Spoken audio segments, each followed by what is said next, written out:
At first, everyone would jump at the chance to be a Hollywood star, but the pressures of work and fame can be more than a human can bear. These stars couldn't quite deal with it. They came out of the other side of fame extremely different from how they went in. Judy Garland. She started off as Hollywood's darling, a sweet, innocent girl next door who could sing like an angel. She became famous at a young age, especially after starring as Dorothy in The Wizard of Oz. Everyone adored her, but behind the scenes, her life was far from perfect.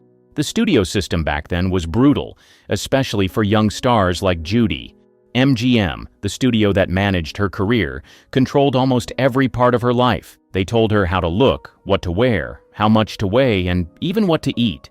She was put on strict diets, sometimes just chicken soup or black coffee, and was even given pills to keep her energy up during long workdays, and then more pills to help her sleep at night. This constant pressure took a toll. Judy started relying on those pills, which eventually led to a lifelong struggle with substance abuse. Fame didn't make things easier either. She had to keep up this perfect image while dealing with exhaustion, self-doubt, and the unrealistic expectations of being a star. Over time, the stress and addiction changed her. That bright, carefree smile turned into something more forced, and her once vibrant personality became darker and more complicated. Her appearance also shifted. She went from looking fresh-faced and youthful to visibly tired and worn down, even at a young age. Despite everything, Judy kept performing and delivering incredible work, but her personal struggles were always there. She tried to stay strong, but fame and the pressures of Hollywood left her deeply scarred. It's heartbreaking because behind the glamour and talent was someone just trying to survive in an industry that treated her like a product instead of a person. Marlon Brando. He was young, handsome, and full of raw talent, a total game changer for acting in the 1950s. Movies like A Streetcar Named Desire and On the Waterfront made him a massive star, and his smoldering looks and bad boy charm had everyone swooning. But fame has a funny way of changing people, and Brando wasn't immune. At first, he loved the spotlight and all the perks that came with it, but as time went on, he started to hate the very industry that made him famous. He thought Hollywood was fake and shallow, and he didn't hold back from saying so. Brando's frustration with the system grew, and he began pulling away from the public eye. His personal life was just as messy as his relationship with fame. Brando became known for his eccentric behavior and chaotic lifestyle. He went from being one of the most sought-after stars to someone who didn't seem to care what anyone thought. His once chiseled physique changed drastically as he gained weight and stopped worrying about keeping up appearances. By the end of his career, he was barely recognizable as the Hollywood golden boy he once was. Brando also became more reclusive, choosing to live on a private island in Tahiti instead of mingling with the Hollywood crowd. He still acted occasionally, delivering iconic performances in movies like The Godfather and Apocalypse Now, but he did it on his own terms. In a way, Marlon Brando represents both the incredible highs and the isolating lows of fame. He started as a trailblazing star and ended as a man disillusioned by it all, retreating into his own world while still leaving behind a legacy that changed Hollywood forever. Rita Hayworth. She went from being a shy, ordinary girl to one of the most famous actresses of her time, known as the ultimate love goddess. With her flowing red hair, sultry looks, and undeniable screen presence, Rita captured the hearts of millions. But the person the public saw on screen wasn't who she really was. Before she became Rita Hayworth, she was Margarita Cancino, a reserved girl from a working-class family. When she entered Hollywood, the studios completely reinvented her. They changed her name, dyed her dark hair red, and even had her undergo painful electrolysis to alter her hairline so she'd look more glamorous. It worked. Her transformation turned her into a star, but it also stripped away much of her identity. Rita struggled with being treated as an object rather than a person. While the world admired her beauty, she felt trapped by it. She famously said, "Men fell in love with Gilda, but they wake up with me," referring to her iconic role in the movie Gilda. People expected her to be the confident, seductive character she played on screen, but in real life she was much quieter and more vulnerable. Her personal life was a roller coaster. She had a series of troubled marriages, including one to a prince, But none of them lasted. Fame and heartbreak led to her turning to alcohol, which only made things worse. Over time, her struggles began to show. The vibrant, magnetic star faded, and she withdrew from the spotlight. Rita's story is a bittersweet reminder of how fame can build someone up and then tear them down. She was adored by millions, but behind the scenes, she was a woman searching for love, happiness, and a sense of self in an industry that only saw her as a beautiful face. Elizabeth Taylor. Starting as a sweet child actress in movies like National Velvet, she grew up on screen, captivating audiences with her violet eyes and timeless beauty. But as she transitioned into adulthood, fame didn't just change her. It transformed her into a bold, controversial, and unapologetically larger-than-life figure. Early on, Elizabeth was seen as classy and poised, the kind of star who seemed untouchable. But as her fame grew, so did her dramatic persona. She became known not just for her acting, but for her turbulent personal life, which often overshadowed her career. Elizabeth's love life was headline news. She married 8 times to 7 men, each relationship more talked about than the last. Her affair with Eddie Fisher, which broke up his marriage to Debbie Reynolds, made her one of the most scandalous stars of her time. Physically, Elizabeth changed as well. The slim, delicate beauty from her early years became more voluptuous, often dripping in diamonds and designer gowns. Her famous jewelry collection, which included gifts from her husbands, symbolized her love of luxury and excess. Over time, health problems and struggles with weight added to her transformation, giving her a different kind of presence, less about youthful beauty and more about commanding attention with sheer charisma.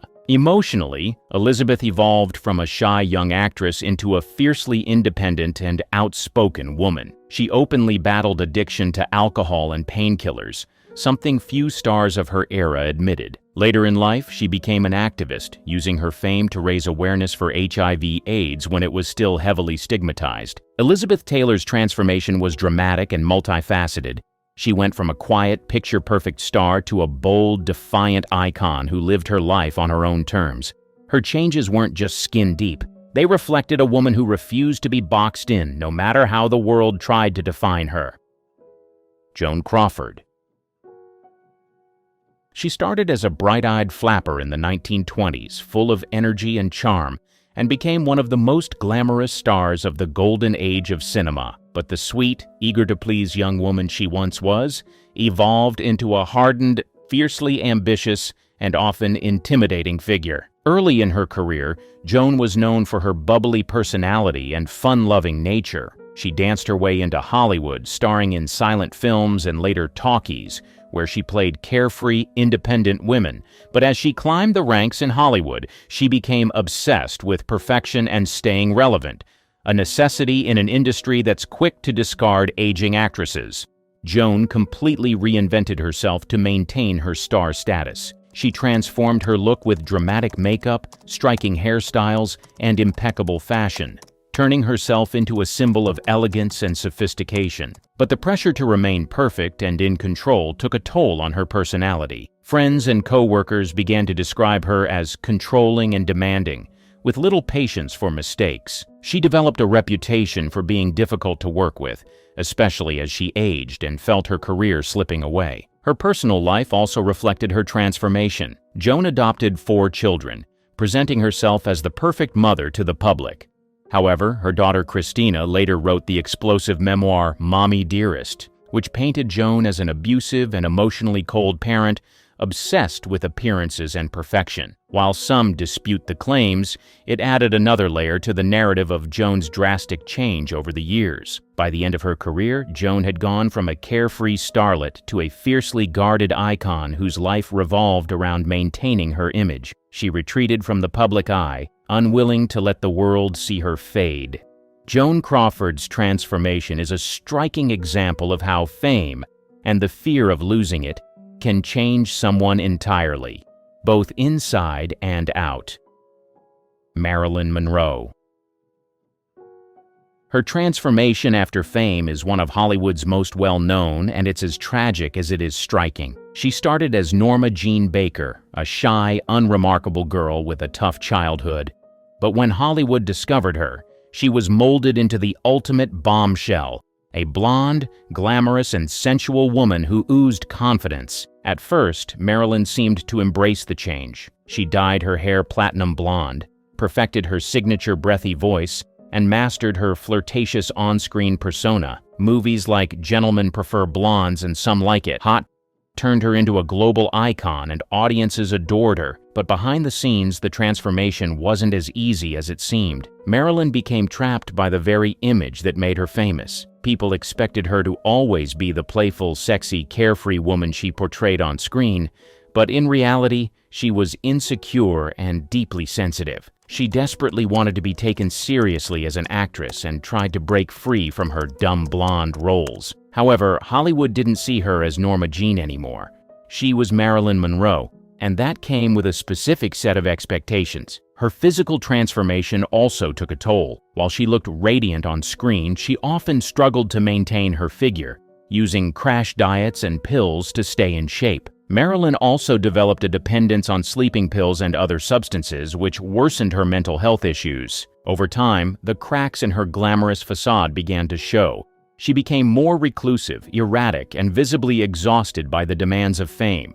The once bright star who lit up every room now appeared haunted by her own success. By the time of her untimely death at just 36, Marilyn's transformation was complete. From a hopeful, wide-eyed young woman to a misunderstood and deeply troubled icon. Howard Hughes.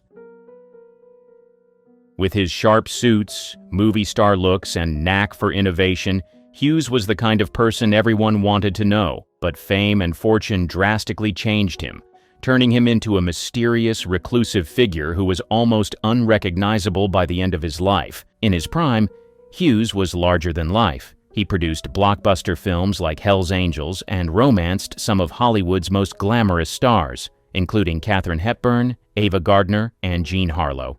He set aviation records, founded an airline, and seemed unstoppable. But beneath the success, he battled severe obsessive-compulsive disorder, OCD, which worsened as he aged and gained more power. As Hughes's fame grew, so did his eccentric behavior. What started as harmless quirks became full-blown paranoia and reclusiveness. He would disappear for months, hiding in dark hotel rooms, refusing to see anyone, and obsessively washing his hands. He became terrified of germs and demanded bizarre cleanliness standards from anyone around him. Physically, Hughes changed dramatically. The once handsome and polished mogul became frail, with long, unkempt hair and nails. He stopped taking care of himself, living in isolation and relying on a small team of aides to cater to his increasingly strange demands. By the end of his life, Hughes was a shadow of the man he once was. He lived in secrecy, moving from one location to another, completely cut off from the outside world. The brilliant, daring innovator who once captured the world's attention had turned into a tragic figure consumed by his own fears and compulsions. Greta Garbo. Early on, she was the ultimate mystery, an alluring and silent star who captivated audiences with her dramatic roles in films like Camille and Grand Hotel. She was often referred to as the Swedish Sphinx, and her beauty and intensity made her one of the most iconic stars of the 1920s and 1930s. But as her fame grew, so did her desire to escape it. At first, Garbo seemed like the perfect starlet, graceful, poised, and breathtakingly beautiful. She was known for her deep voice and melancholic roles, and her ability to evoke emotion without saying much made her a Hollywood legend. But beneath the glamorous exterior, Garbo grew more and more dissatisfied with her life in the spotlight. She despised the constant media attention and found Hollywood's obsession with her image suffocating. By the mid-1930s, Garbo began to withdraw from the public eye. Despite being at the height of her career, she started rejecting offers to star in major films and became known for her reclusiveness. She went from being one of the most photographed women in the world to someone who refused to be seen, often hiding behind dark sunglasses and avoiding public appearances. Hollywood tried to keep her in the spotlight, but Garbo's desire for privacy grew stronger. She once famously said, "I want to be alone," and she got her wish. Physically, Garbo also changed. While she was once the embodiment of sophisticated beauty, her appearance evolved over the years. She stopped caring about the perfection Hollywood demanded from its stars. By the end of her career, she was rarely seen, and when she was, she had adopted a much more casual, less glamorous look. Her complete withdrawal from the industry and the public eye marked her transformation from a celebrated actress into a recluse who disappeared from view entirely. In many ways, Garbo's retreat from fame was a commentary on the pressures of celebrity, showing just how exhausting and isolating it could be for someone who wanted nothing more than to escape from the very thing that made her famous. Greta Garbo's life after fame was a perfect example of how the weight of constant attention and expectation can lead a person to leave it all behind. She went from being the most sought-after star in Hollywood to a mysterious private woman who lived her life completely out of the public eye. Bette Davis. Bette Davis went through a big change after becoming famous. In the beginning, she was this glamorous, elegant star who ruled Hollywood with her intense acting. But as she got older, things started to change for her. The industry didn't treat her the same way anymore, especially as she aged and the roles for women started to dry up. Instead of just accepting it, Bette became more outspoken. She didn't hide her frustration, and she became known for being a fierce and sometimes bitter personality. She spoke out about the unfairness of Hollywood, especially when it came to how they treated older actresses.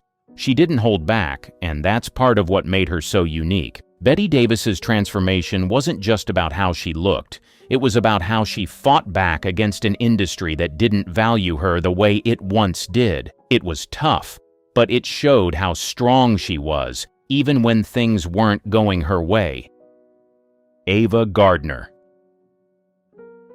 When she first hit Hollywood, she was the definition of a sultry, glamorous bombshell, with her striking beauty and allure making her one of the biggest stars of her time. She had everything: looks, fame, and high-profile relationships with men like Frank Sinatra and Mickey Rooney. But as time went on, things started to take a toll on her. Ava's personal life was filled with struggles, especially her battles with alcohol and her turbulent relationships. These personal issues started to affect her career and her public image. The glamorous star we all admired began to change, both physically and emotionally. Her appearance started to reflect her inner turmoil. Ava's health declined, and she became less interested in keeping up with the Hollywood demands of always being picture perfect. Instead of the radiant, carefree woman she once was, she became more reclusive and troubled by her own battles. Despite her struggles, Ava still managed to hold on to some of her star power, but she was never quite the same as the stunning, glamorous woman she was in her prime.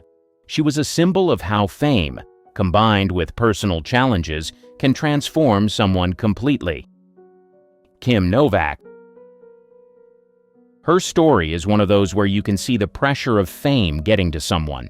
When she started out, she was a striking beauty, cool, mysterious, and perfect for Hitchcock's Vertigo. Everyone loved her, and she was the classic Hollywood starlet, right? But as time went on, it wasn't all smooth sailing for her. Like so many stars, Kim started to feel the weight of maintaining that perfect Hollywood image. There was pressure to stay young and flawless, which led her to get some plastic surgery.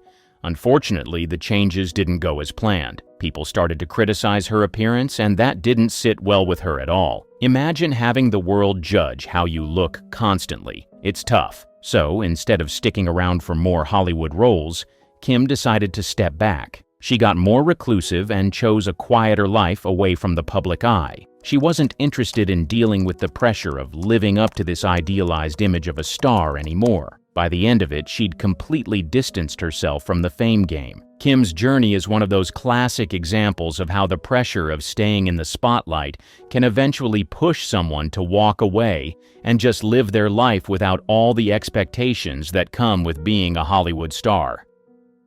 Shirley Temple. As a little girl, Shirley was America's sweetheart. She had that innocent, charming personality and those famous curly locks, making her the star of the 1930s. She was the go-to for uplifting movies that helped people escape during tough times, and everyone loved her. But growing up in the spotlight, wasn't as easy as it seemed. As she got older, Shirley found it hard to transition from the sweet child star image to an adult actress. The roles dried up, and she struggled to find the same kind of success in her teens. Hollywood wasn't kind to her as she aged, and it was tough for her to shake off the child star label. Eventually, Shirley stepped away from acting altogether and moved into a completely different career.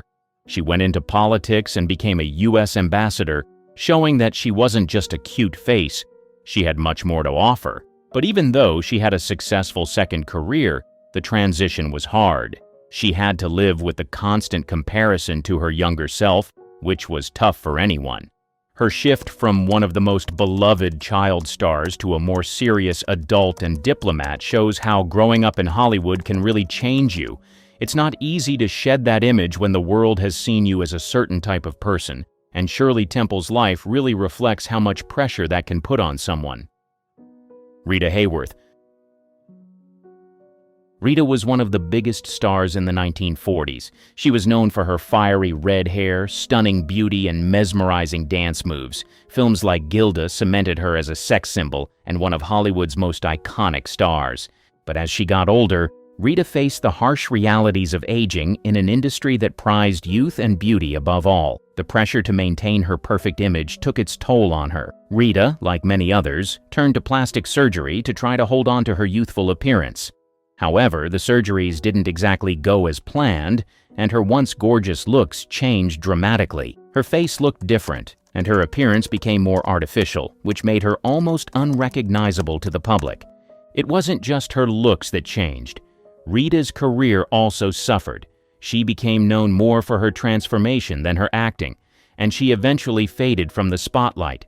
Later in life, she even struggled with Alzheimer's disease, which added to the toll her career had taken on her. Rita Hayworth's story is a perfect example of how Hollywood's beauty standards, combined with the pressure to stay relevant, can lead stars to make drastic decisions about their appearance. It shows how, despite all the glamour and fame, the personal cost of trying to stay perfect in the spotlight can be high. Some of the old-time Hollywood celebrities were into stuff you wouldn't believe, from having weird obsessions with scat It is Austin. to something as bizarre as an irrational fear for the color purple. There is no denying the fact that most of what you're about to be exposed to make absolutely no sense. Charles Laughton's weird diet. In his memoir, Full Service, My Adventures in Hollywood and the Sex Lives of the Stars, Scotty Bowers claims to have either slept with or arranged sexual liaisons for hundreds of the best-known celebrities during Hollywood's golden age. One of the most shocking stories involves British actor Charles Laughton. But that's not all. According to Bowers, Laughton once asked him to bring over a young male guest while his wife was out. When Bowers and the young man arrived, Laughton began making a sandwich. He carefully sliced up lettuce and tomatoes, arranged them on sourdough bread, added a bit of lemon juice, and sprinkled some salt and pepper. This is where it gets interesting. After a few minutes of prep work, Laughton took the bread slices in one hand, picked up a pot with the other, and asked the young man to follow him into the bathroom. But what happened next will shock you. Here's what Bowers describes. Charles was the first to return. He put the plate with the bread slices on the kitchen table. I could see that the lettuce and tomatoes had been lightly smeared with a light brown substance. Seconds later, Ted appeared in the kitchen. His erection was gone, and he was looking decidedly sheepish, perhaps even a trifle embarrassed. I stared at him curiously, and he pulled a face, hoping that Charles wouldn't notice. He pointed at the bread slices on the plate and then lightly patted his backside. And then, believe it or not, Laughton ate the sandwich. Ronald Reagan's obsession with young virgins. Ronald Reagan is often remembered more for his political career than his time in Hollywood, but back in the 1940s and 50s he was one of Tinseltown's leading men. But that's not all. One of the most cringe-inducing rumors about Reagan's Hollywood days comes from his co-star in the 1950 drama Louisa, Piper Laurie. She claims that the future GOP icon took her virginity when he was 39 years old, and she was just 18. But what happened next will shock you. In her memoir, Laurie writes that Reagan first seduced her on the set of their film Louisa, where he played her father. At first, Reagan seemed like a true gentleman. He even asked Laurie's mother for permission to take her on a date. Sounds charming, right? But instead of the glamorous evening Laurie had imagined, Reagan took both her and her mother to his house, where he cooked hamburger steak and salad. This is where it gets interesting. After dinner, things took a strange turn. Reagan led Laurie back to the bedroom. According to her, the actor was an insensitive show-off in bed. He bragged about how long he'd been erect, 40 whole minutes, and how much his condom had cost. But that's not all. Laurie also recounts that Reagan was far from a considerate lover. Not only did he fail to pleasure her, but when she mentioned her lack of an orgasm, his response was harsh and critical. According to her, he said, "There's something wrong with you that you should fix." Howard Hughes's extreme obsession with hygiene. Howard Hughes, the brilliant yet enigmatic tycoon, had a mind that worked in extraordinary ways. His achievements in aviation, film, and business were nothing short of legendary. But alongside his brilliance, there was a peculiar and relentless obsession that dominated his life: cleanliness. Imagine a man so consumed by the fear of germs that he would lock himself away in dark rooms for days, sometimes even weeks. Hughes turned his lavish homes into fortresses of solitude, meticulously sealed to keep out any potential contamination. The windows were often covered, creating a gloomy, almost eerie atmosphere, as if he were living in a perpetual twilight. Hughes's hand-washing routine was nothing short of ritualistic. Picture this. He would wash his hands repeatedly, scrubbing them until they were raw and sometimes even bleeding. It wasn't just a quick rinse. It was a painstaking process, as if he were trying to scrub away invisible threats. His fear of germs was so intense that he believed even the slightest contact could lead to illness or infection. But Hughes's obsession didn't stop at hand washing. He went to extraordinary lengths to avoid human contact altogether. For instance, if he had to meet someone, he would often communicate through notes or intercom systems, avoiding face-to-face interactions. He would use tissues to touch objects and had a meticulous system for handling everyday items to ensure they remained uncontaminated. Hughes's peculiarities extended to his instructions to staff and associates. He once demanded that all canned food be meticulously washed and scrubbed before opening. Imagine the bewilderment of his staff as they followed these bizarre instructions, knowing that any deviation could trigger one of Hughes's infamous outbursts. Even when he was flying, Hughes couldn't escape his fears. His custom-built planes were designed with his germophobia in mind. He often flew alone or with minimal crew, ensuring that the aircraft remained as sterile as possible. The irony of an aviation pioneer afraid of the very air he conquered is striking, isn't it? Hughes's obsession with cleanliness and germs was a constant battle in his mind. Despite his towering intellect and achievements, he was trapped by his own fears. This relentless battle between his rational, inventive side and his irrational, obsessive side created a fascinating yet tragic figure. The man who soared to great heights in both the literal and metaphorical sense was, in many ways, grounded by his own mind. Mae West's astrology obsession. Mae West, a name synonymous with boldness and wit, was a star who dazzled both on and off the screen. But behind her larger-than-life persona and sultry quips lay a fascination that guided many of her choices: astrology. Mae West was deeply obsessed with astrology. This wasn't just a casual interest or a passing fancy, it was a central pillar of her decision-making process. Imagine a woman who, despite her confidence and unshakable self-assuredness, would not make any major life decisions without first consulting her astrologer. Whether it was a career move, a personal relationship, or even the timing of her day-to-day activities, the stars had to align for Mae. Her belief in astrology was so profound that it influenced her creative work. She wrote a play called The Constant Sinner, which was steeped in astrological themes. The narrative wasn't just a backdrop for her characters, It was interwoven with the celestial movements and zodiac signs that May believed so deeply in. This wasn't just art imitating life. It was life, love, and destiny dictated by the cosmos. Think about the confidence and assertiveness Mae West exuded in every role she played and every public appearance she made. Now imagine that same woman, with all her bravado, quietly consulting her astrologer in private, seeking guidance from the alignment of planets and stars. It's a striking contrast, isn't it? The idea that such a powerful figure would defer to celestial charts and predictions adds a fascinating layer to her already complex persona. Astrology wasn't just a hobby for Mae West, it was a way of life. She saw the patterns and signs as a roadmap, helping her navigate the tumultuous landscape of Hollywood and her personal life. This deep-rooted belief in the stars provided her with a sense of control and direction, a way to make sense of the often unpredictable nature of fame and fortune. Marlene Dietrich and collecting men's clothes. Beyond her screen persona, Marlene had an intriguing obsession that set her apart from her contemporaries, a fascination with men's clothing. This wasn't just a passing fancy or a quirky interest. It was a profound passion that influenced both her personal life and her public image. Dietrich didn't merely collect men's clothing, she wore it with a sense of ease and confidence that challenged the norms of her time. In an era when women were expected to adhere to strict fashion conventions, Dietrich's choice to don suits, trousers, and tailored shirts was nothing short of revolutionary.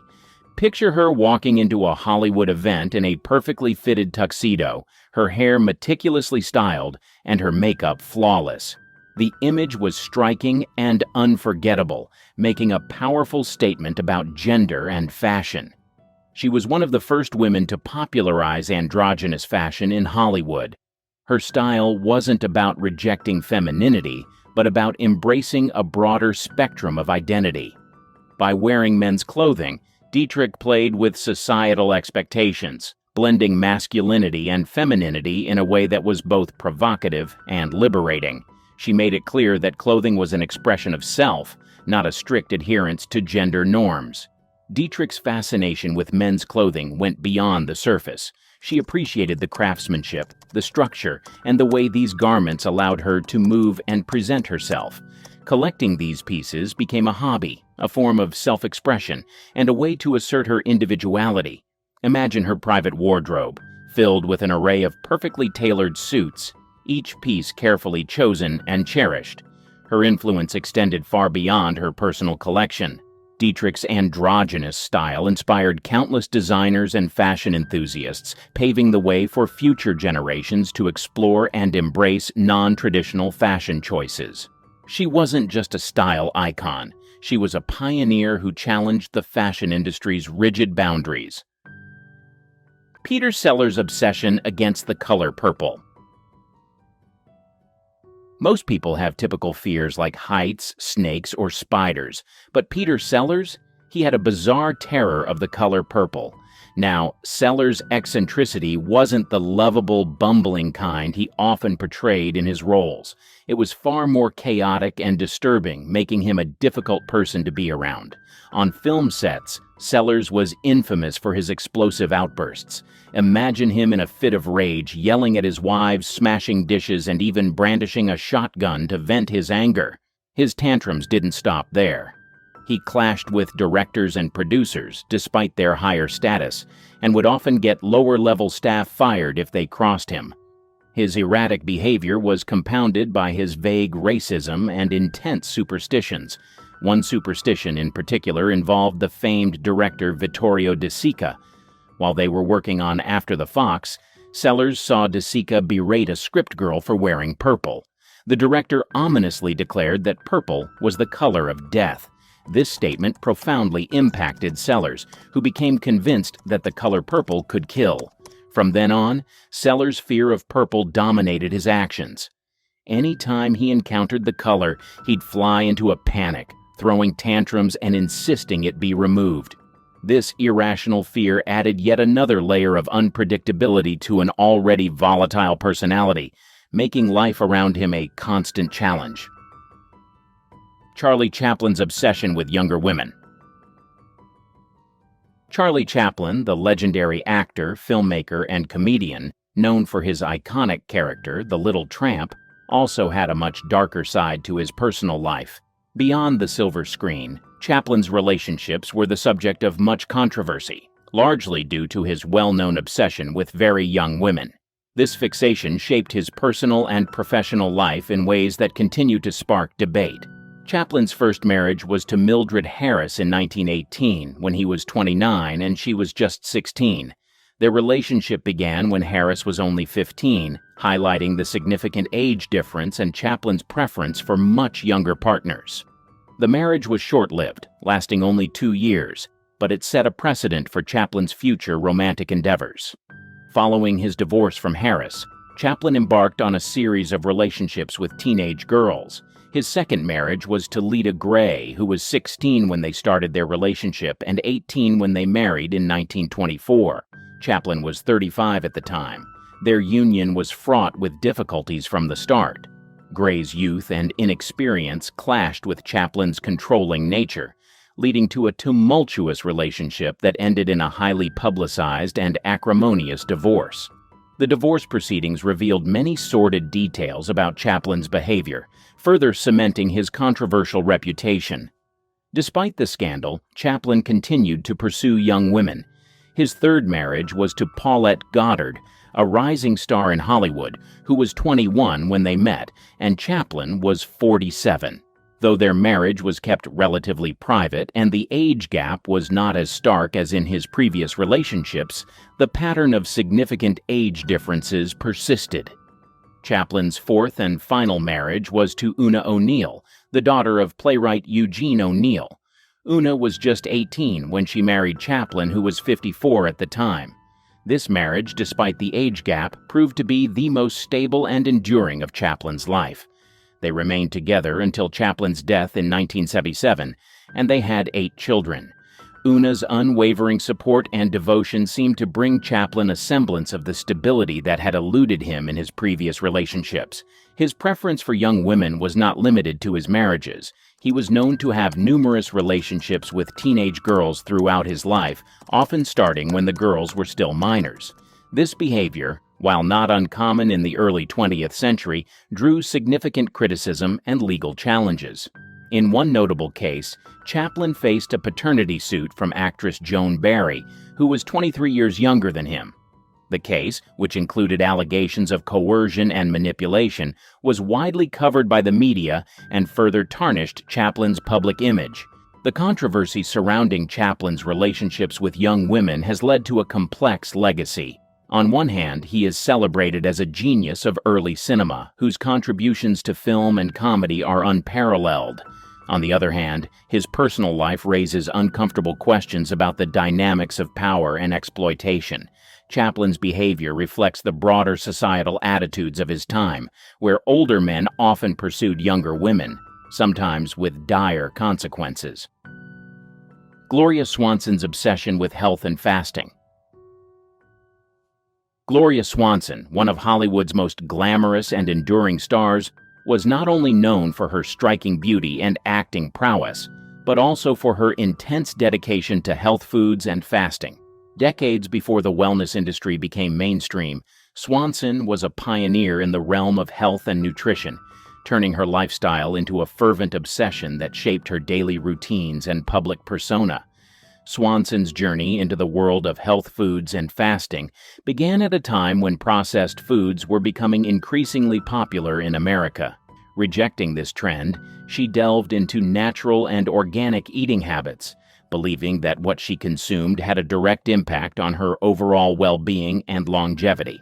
Her approach to diet was meticulous and uncompromising. She scrutinized every ingredient, ensuring that her meals were not only nutritious but also free from any artificial additives or preservatives. Her commitment to healthy foods extended beyond just eating organic produce.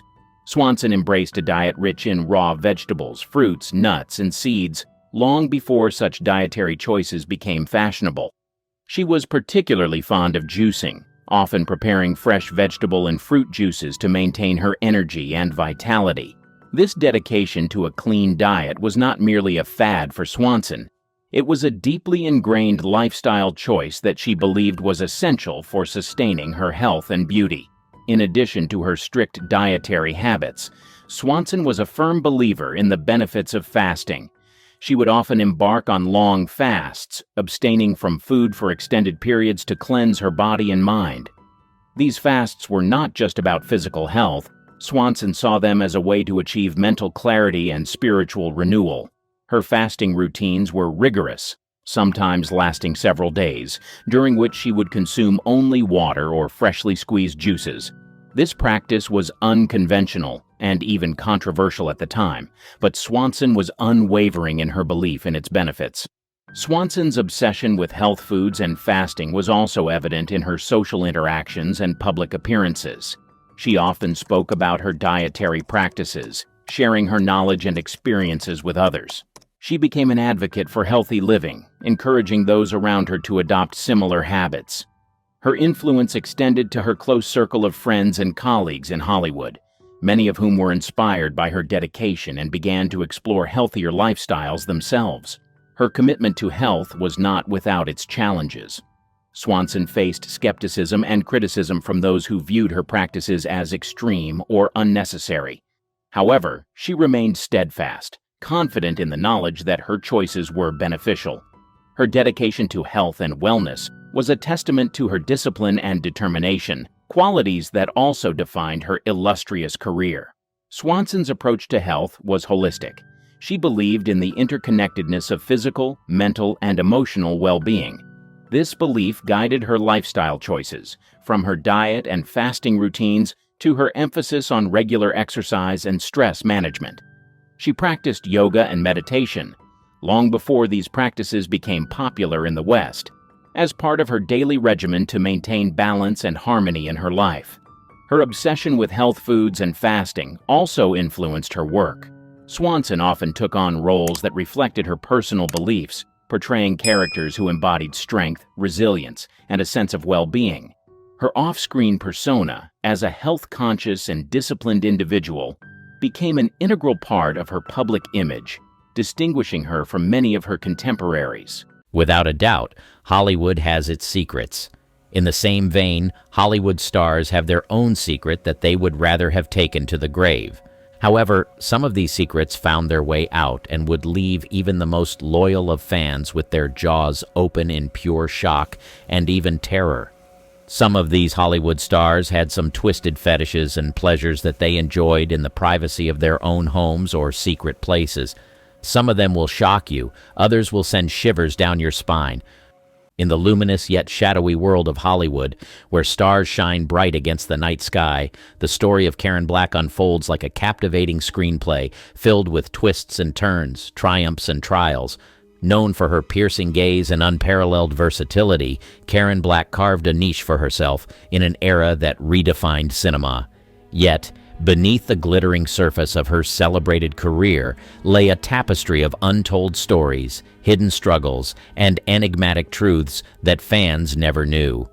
Karen Black's journey from an aspiring actress to a cinematic icon of the 70s is a testament to her indomitable spirit and raw talent. But what lies beyond the accolades and the spotlight? From her groundbreaking performances that challenged the norms of her time to her ventures into the realms of writing and music, Karen's life was a mosaic of creativity and complexity. As we peel back the layers of her storied career, we uncover the method behind her magic, revealing the depth of her dedication to her craft. Yet Karen's life was not without its shadows. Personal battles fought away from the public eye, and her role as a mentor and advocate for the arts painted a picture of a woman whose influence extended far beyond the silver screen. A Star is Born. In the heartland of America, in the small town of Park Ridge, Illinois, a star was born on July 1, 1939.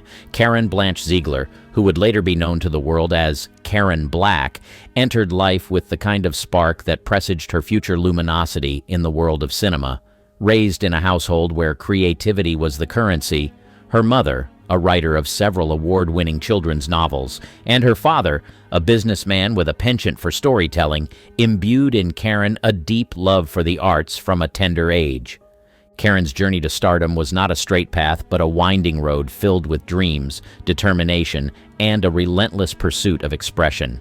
Her early years were marked by a sense of adventure and a quest for understanding the human condition, themes that would later permeate her most memorable performances. The family's move to Chicago when Karen was young opened new vistas of opportunity, exposing her to the vibrant theater scene that thrived in the city's heart. The stage became Karen's first love and battleground, where she honed her craft and learned the ropes of acting. Her education at the Goodman Theater School of Drama at the Art Institute of Chicago was not just an academic pursuit, it was a rite of passage. Here, Karen delved into the depths of character development and the nuances of performance, laying the foundation for a career that would defy conventions and challenge perceptions. Yet, the call of Hollywood was irresistible.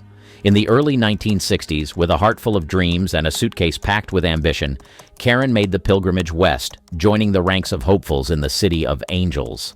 Los Angeles was a world away from the theaters of Chicago, a place where dreams were both made and shattered. Karen's early days in Hollywood were a test of her resolve, a period of auditions, rejections, and small parts that tested the limits of her perseverance. But Karen Black was not one to be easily dissuaded. Her breakthrough came in a way that seemed almost fated, a serendipitous alignment of talent, timing, and opportunity. It was her role in Francis Ford Coppola's You're a Big Boy Now, 1966, that first turned heads, but it was the seminal year of 1969 that would forever change her trajectory. Her roles in Easy Rider, alongside Peter Fonda and Dennis Hopper, and as Rayette DePesto in 5 Easy Pieces opposite Jack Nicholson, showcased her extraordinary range and raw emotional depth, earning her critical acclaim and a place in the pantheon of new Hollywood icons. The breakthrough. The late 1960s and early 1970s marked a seismic shift in American cinema, a period now revered as the New Hollywood era. It was a time when the film industry underwent a radical transformation, driven by a new generation of filmmakers and actors who dared to push the boundaries of storytelling, character development, and cinematic art. Amidst this cultural revolution, Karen Black emerged as a defining figure, her breakthrough performances resonating with both the zeitgeist of the times and the evolving tastes of the audience. Karen's role in 5 Easy Pieces, 1970, a film that has since become emblematic of the New Hollywood movement, was a career-defining moment.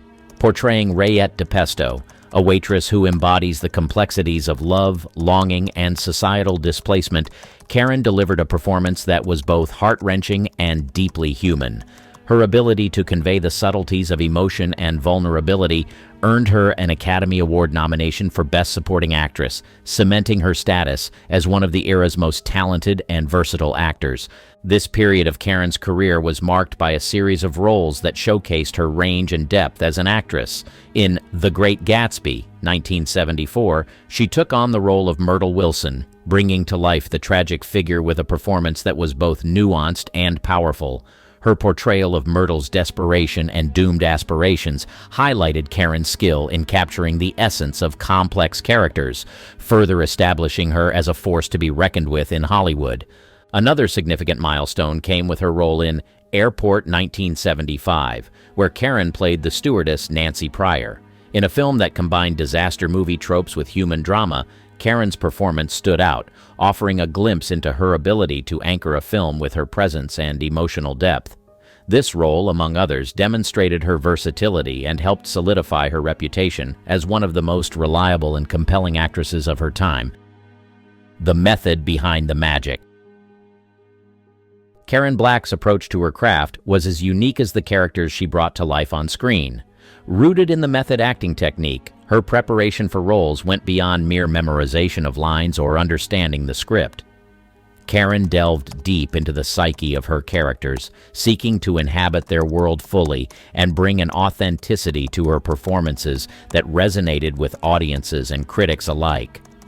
Her dedication to the method was evident in the way she approached each role, often spending weeks or even months researching and immersing herself in the character's background, motivations, and emotional landscape. This intense preparation process allowed Karen to deliver performances that were not only compelling, but also deeply human, capturing the complexities and nuances of the characters she portrayed. One of the most striking examples of Karen's method acting came with her role in 5 Easy Pieces. To embody Rayette, a character whose dreams and disappointments are palpable throughout the film, Karen spent time in diners, observing and interacting with waitresses to capture the essence of her character's life. Her commitment to authenticity paid off, resulting in a performance that was both powerful and poignant, earning her critical acclaim and an Academy Award nomination. Karen's ability to transform herself for her roles was not limited to dramatic parts. In Trilogy of Terror, 1975, a made-for-television anthology horror film, she showcased her versatility by playing 4 distinct characters, including a tormented college student and a woman terrorized by a Zuni fetish doll. Her performances in this film highlighted her skill in navigating a range of emotions and genres, from terror to despair, further cementing her status as a versatile and talented actress. Behind the magic of Karen Black's performances was a relentless pursuit of truth in her portrayal of characters. Whether it was through meticulous research, physical transformation, or emotional immersion, Karen's method acting technique was a testament to her dedication to her craft and her desire to connect with audiences on a profound level. Her legacy as an actress is not only defined by the roles she played, but also by the depth and authenticity she brought to each character, leaving an indelible mark on the world of cinema. Hidden talents. Karen Black's artistry extended far beyond the silver screen, revealing a woman of multifaceted talents and interests. While audiences around the world knew her as a captivating actress, many were unaware of the depth of her creativity, which flowed through her veins like an unending river, touching the shores of music, writing, and more. Music was one of Karen's most profound hidden talents. With a voice as distinctive as her on-screen presence, she ventured into the world of songwriting and singing with a passion that mirrored her approach to acting. Her album, released in the early 1980s, showcased not just her vocal abilities but also her skill as a songwriter. The songs, imbued with introspective lyrics and melodic tunes, offered listeners a glimpse into the inner world of an artist who found solace and expression in the rhythm and rhymes of music. Karen's literary talents were another aspect of her creative persona that remained largely out of the public eye. A prolific writer, she penned several screenplays and stories, each reflecting her keen observations of the human condition and her deep understanding of emotional complexities. Her writing, much like her performances, was a canvas where she explored themes of love, loss, and the intricacies of human relationships. In addition to her musical and literary endeavors, Karen had a keen interest in photography and painting, mediums through which she captured the beauty and absurdity of the world around her. Her photographs and artworks, though seldom exhibited, were as expressive and evocative as her roles on screen, marked by a unique perspective that was unmistakably Karen. Karen Black's hidden talents were a testament to her boundless creativity and her relentless pursuit of artistic expression. Whether through the chords of a song, the words on a page, or the strokes of a brush, she communicated with a depth and sincerity that resonated with those who had the privilege of experiencing her art. Her legacy, enriched by these diverse talents, stands as a reminder of the profound impact a truly creative spirit can have on the world. The cult icon. Karen Black's journey through Hollywood's ever-changing landscape solidified her status not just as a versatile actress, but as a cult icon whose work resonated deeply within the realms of independent cinema and genre films. Her fearless choice of roles and her unparalleled ability to breathe life into every character she portrayed endeared her to a dedicated fan base that revered her as much for her unconventional choices as for her undeniable talent.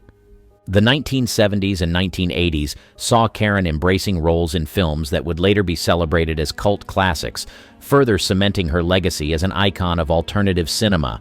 Her appearance in Trilogy of Terror, 1975, a horror anthology television movie, showcased her exceptional range and ability to captivate audiences with her performance in 3 distinct roles, particularly as the tormented protagonist in the segment featuring the now infamous Zuni fetish doll. This role, among others, contributed to her lasting legacy in the horror genre, making her a beloved figure among horror enthusiasts. Karen's work in Burnt Offerings, 1976, further exemplified her status as a cult icon. In this haunted house thriller, her portrayal of a wife and mother slowly succumbing to the malevolent forces of her family's new home highlighted her skill in navigating the psychological depths of her characters, earning the film a special place in the hearts of horror aficionados. Beyond horror, Karen's roles in independent films and her collaborations with pioneering directors of the time played a significant role in her cult iconography. Her ability to seamlessly transition between genres, from drama to horror to comedy, showcased her versatility and fearless approach to her craft. This adaptability made her a favorite among directors looking for an actress who could bring complexity and authenticity to challenging roles. Personal struggles, public battles. Karen Black's luminous career and diverse artistic pursuits were often shadowed by personal struggles and public battles that tested her resilience and fortitude.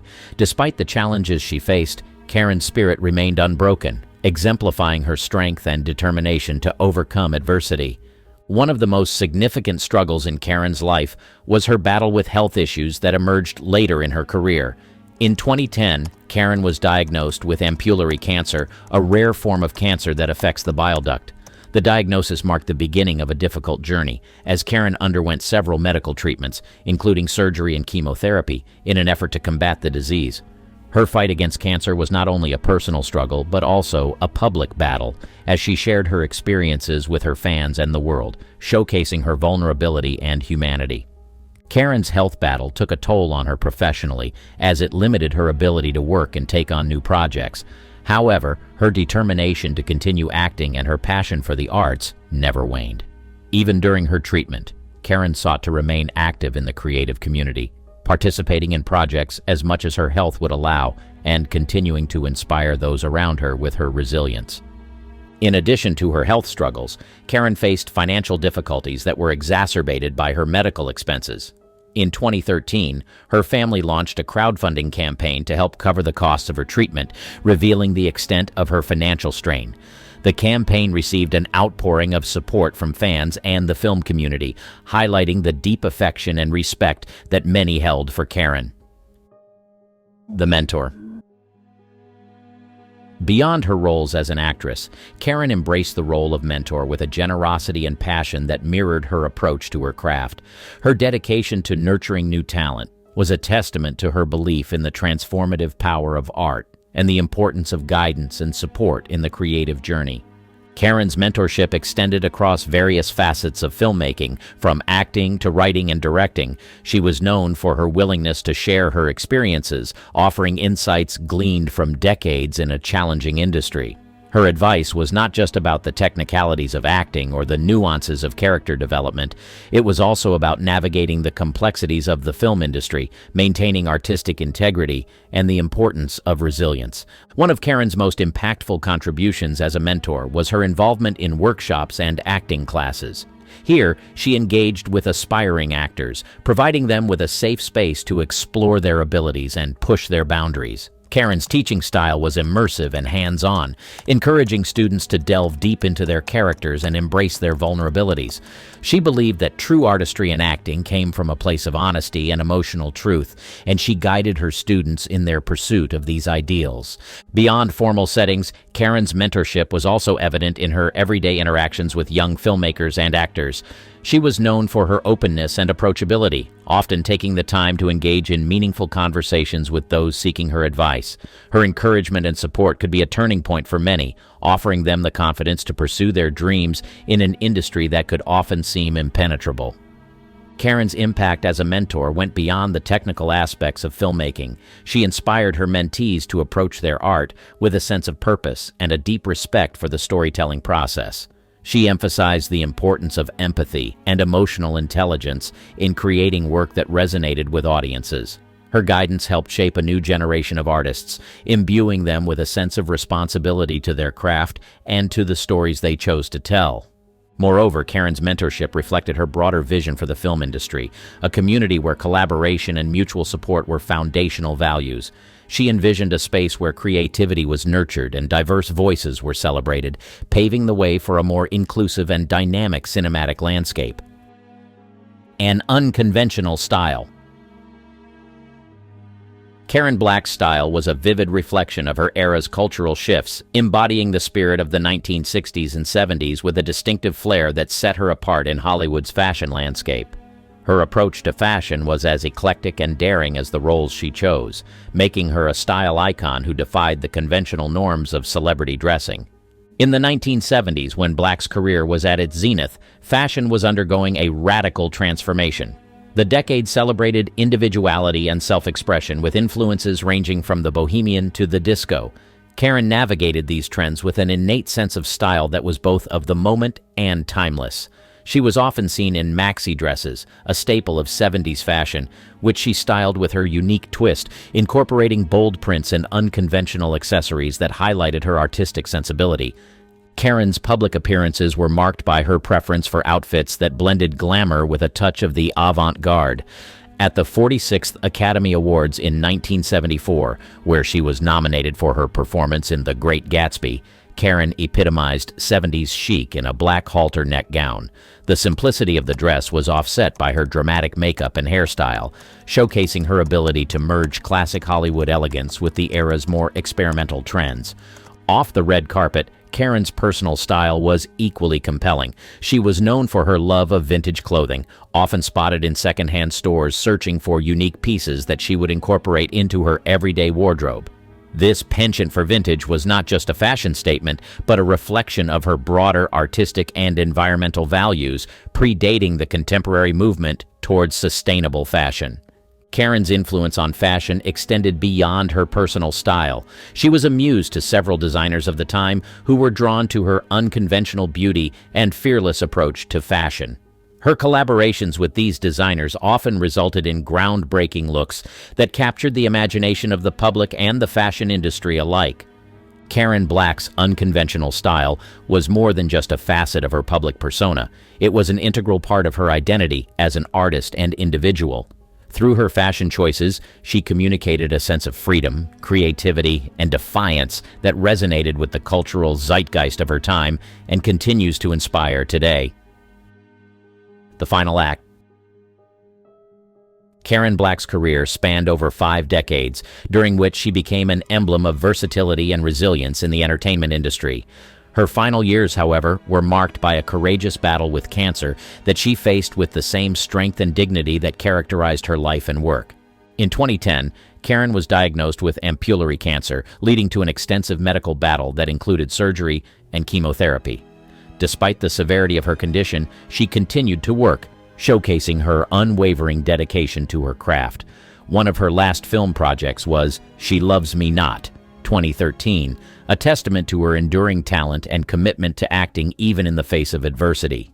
Karen's health struggles became public in 2013 when her husband, Stephen Eckleberry, launched a crowdfunding campaign to help cover the costs of her medical treatments. The campaign highlighted not only the financial challenges faced by many veteran actors, but also the outpouring of support from fans and the film community.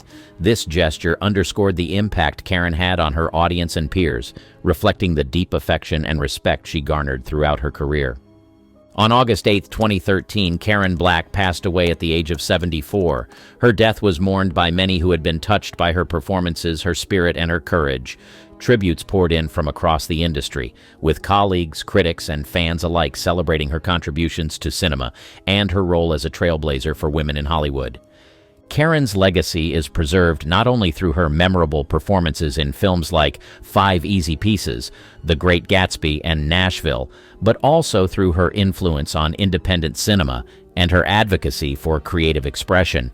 She remains a figure of inspiration for her ability to navigate the complexities of fame and personal challenges with grace. Her final act, marked by both personal struggle and professional achievements, serves as a poignant reminder of the human behind the celebrity. Karen Black's story is one of talent, resilience, and the indomitable spirit of an artist who continued to inspire until the very end. Jean Arthur's journey through Hollywood was unlike any other. With a career that spanned over 3 decades, she delivered performances that have since become benchmarks of the golden age of cinema. Yet, for someone so visible on the silver screen, Arthur was a figure of profound privacy, her off-screen life a stark contrast to the characters she so vivaciously brought to life. But who was Jean Arthur truly? Beyond the laughter and the acclaim, beyond the roles that made her a household name, there lay a woman of complexity, a soul who sought solace away from the cacophony of fame. Arthur's reluctance to embrace her celebrity status, her battles with anxiety, and her eventual retreat from Hollywood form a narrative as compelling as any of her films. This video seeks to peel back the layers of Jean Arthur's quiet radiance, to explore the dichotomy of a woman who was both a beacon of talent on screen and an enigma off it. From her early days in silent films to her unforgettable roles in classics directed by the likes of Frank Capra and George Stevens, we delve into the life of a woman who, despite her best efforts to remain out of the limelight, left an indelible mark on the industry and on the hearts of those who watched her. The rise of Jean Arthur. Jean Arthur's journey to becoming a beloved icon of Hollywood's golden age is a tale of resilience, talent, and an unmistakable voice that captivated audiences worldwide. Born Gladys Georgiana Green in 1900 in Plattsburgh, New York, Arthur's early life was marked by frequent moves, reflecting a restless spirit that would later define her career. Her entry into the world of acting was not a straightforward path. It was paved with the kind of determination and grit that characterized many of Hollywood's self-made stars. Arthur's foray into acting began in the early 1920s, a time when the film industry was undergoing significant transformations. The silent era was in full swing, and Hollywood was a burgeoning hub of creativity and innovation.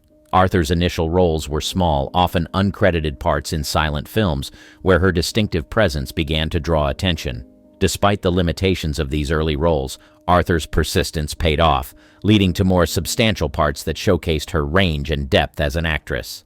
The transition from silent films to talkies in the late 1920s and early 1930s was a tumultuous period for many actors, whose careers were abruptly ended by the new demand for a different kind of on-screen presence. However, for Arthur, the advent of sound cinema provided an opportunity to leverage her most unique asset, her voice. Described as a mix of a squeak and a melodious lilt, Arthur's voice became her signature, setting her apart from her contemporaries and endearing her to audiences and critics alike.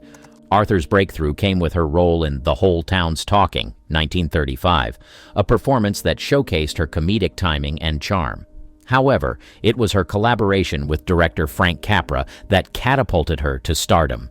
Films like Mr. Deeds Goes to Town, 1936, and Mr. Smith Goes to Washington, 1939, not only solidified her status as a leading lady, but also highlighted her ability to bring depth and authenticity to her characters, traits that would define her career. Despite her success, Arthur's relationship with fame was complex. Known for her reclusive nature and discomfort with the Hollywood publicity machine, Arthur's off-screen life was shrouded in mystery, a stark contrast to the vivacious and approachable characters she portrayed. The craft of comedy. Jean Arthur's ascent to the zenith of Hollywood stardom was marked by her unparalleled mastery of the screwball comedy genre, a style of film that became immensely popular during the 1930s and 1940s. This genre, known for its fast-paced dialogue, complex plots, and blend of slapstick with a sophisticated wit, found its perfect muse in Arthur. Her performances in Mr. Deeds Goes to Town and The Lady Eve are emblematic of her ability to navigate the intricate dynamics of screwball comedy, showcasing her talent for combining wit, charm, and a palpable sense of vulnerability. Mr. Deeds Goes to Town, 1936, directed by Frank Capra, was a pivotal film in Arthur's career. Cast opposite Gary Cooper, Arthur played the role of Babe Bennett, a sharp-witted reporter who falls for Longfellow deeds. Cooper, a simple man who inherits a vast fortune. Arthur's portrayal of Bennett was a masterclass in the screwball heroine archetype, intelligent, independent, and morally complex. Her on-screen chemistry with Cooper was electric, and her performance earned critical acclaim, solidifying her status as one of the era's leading ladies in comedy.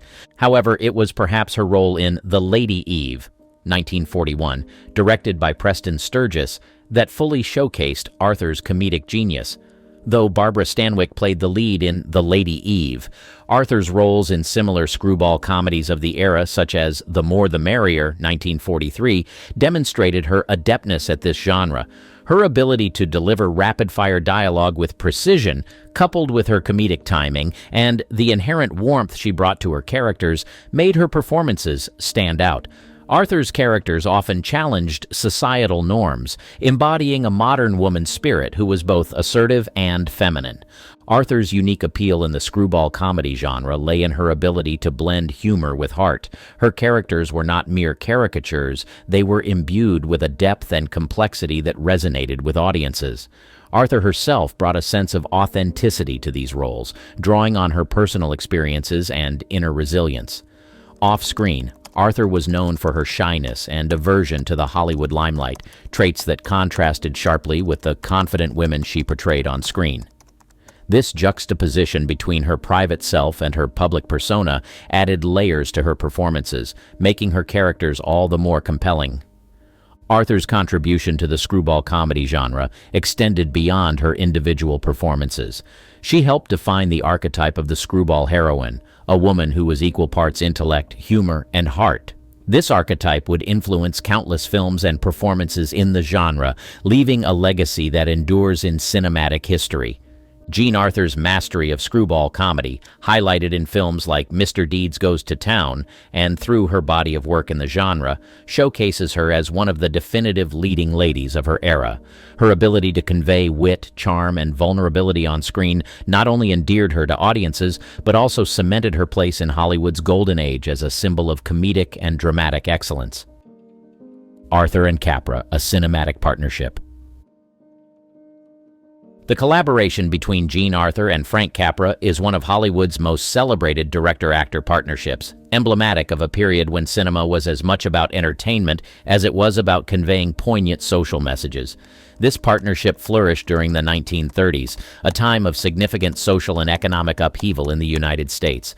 Capra, with his deeply ingrained belief in the goodness of the common man and his critique of unchecked power, found in Arthur not just a talented actress, but a conduit for his themes of integrity, resilience, and social justice.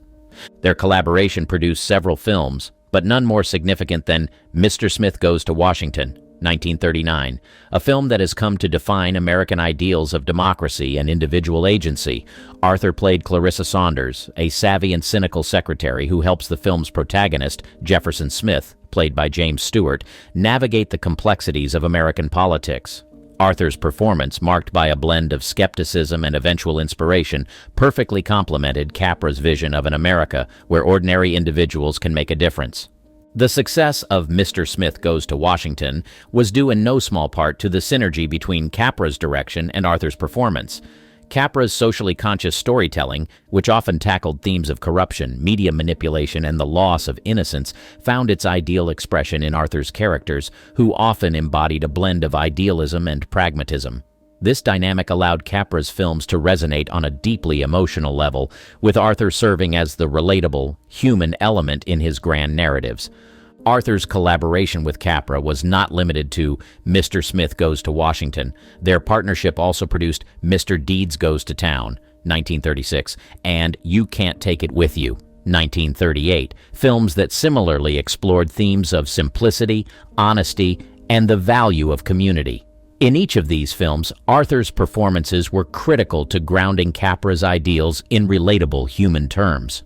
Her ability to convey complex emotions with subtlety and depth provided the perfect foil to Capra's larger-than-life characters and situations.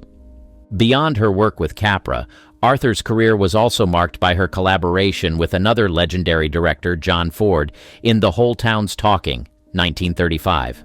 While her partnership with Ford was not as extensive as with Capra, it further showcased her versatility as an actress and her ability to adapt to different directorial styles. Ford, known for his portrayal of American myths and landscapes, utilized Arthur's talent to explore themes of identity and redemption, adding another layer to her already diverse career.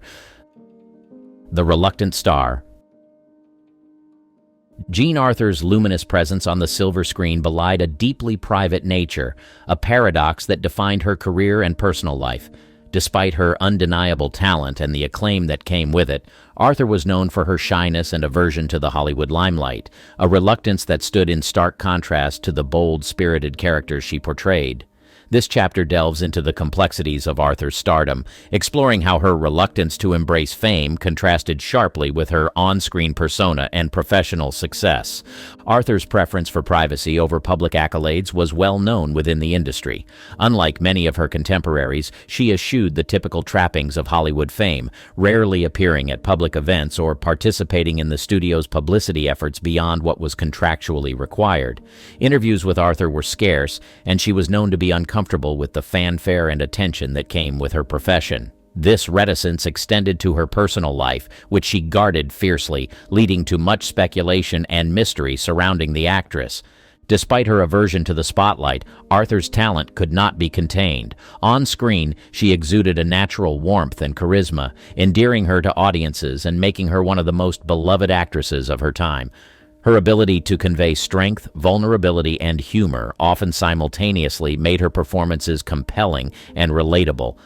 Arthur's work with directors like Frank Capra highlighted her unique appeal, showcasing her as the quintessential everywoman who embodied American ideals of integrity and resilience. The contrast between Arthur's public and private selves raises questions about the nature of stardom and the expectations placed on public figures. Arthur's career coincided with the golden age of Hollywood, a time when stars were expected to maintain a certain image and availability to their fans. Her reluctance to participate in this aspect of her profession was seen as unconventional, even problematic, by studio executives who relied on star power to promote their films. Yet, Arthur's insistence on maintaining her privacy can also be viewed as a form of resistance against the commodification of celebrity and an assertion of her autonomy. Arthur's shyness and preference for privacy did not diminish her professional dedication. Colleagues and directors often spoke of her commitment to her craft, her meticulous preparation for roles, and her ability to transform once the cameras were rolling. This professionalism, coupled with her natural talent, ensured that Arthur's career thrived despite her aversion to the spotlight. Pioneering feminine archetypes. In an era when women on screen were often relegated to secondary or stereotypical roles, Arthur's characters stood out for their strength, intelligence, and independence. Her portrayal of such roles contributed to evolving representations of women in cinema, offering audiences a glimpse of a more nuanced and empowered female identity. Arthur's characters were often women ahead of their time, navigating professional and personal challenges with a blend of resilience and grace. In Mr. Deeds Goes to Town, she plays a savvy reporter who, despite her initial cynicism, reveals a deep capacity for empathy and integrity. Similarly, in Mr. Smith Goes to Washington, Arthur portrays a seasoned political aide who becomes an invaluable ally to James Stewart's idealistic senator, showcasing her character's intelligence and political acumen.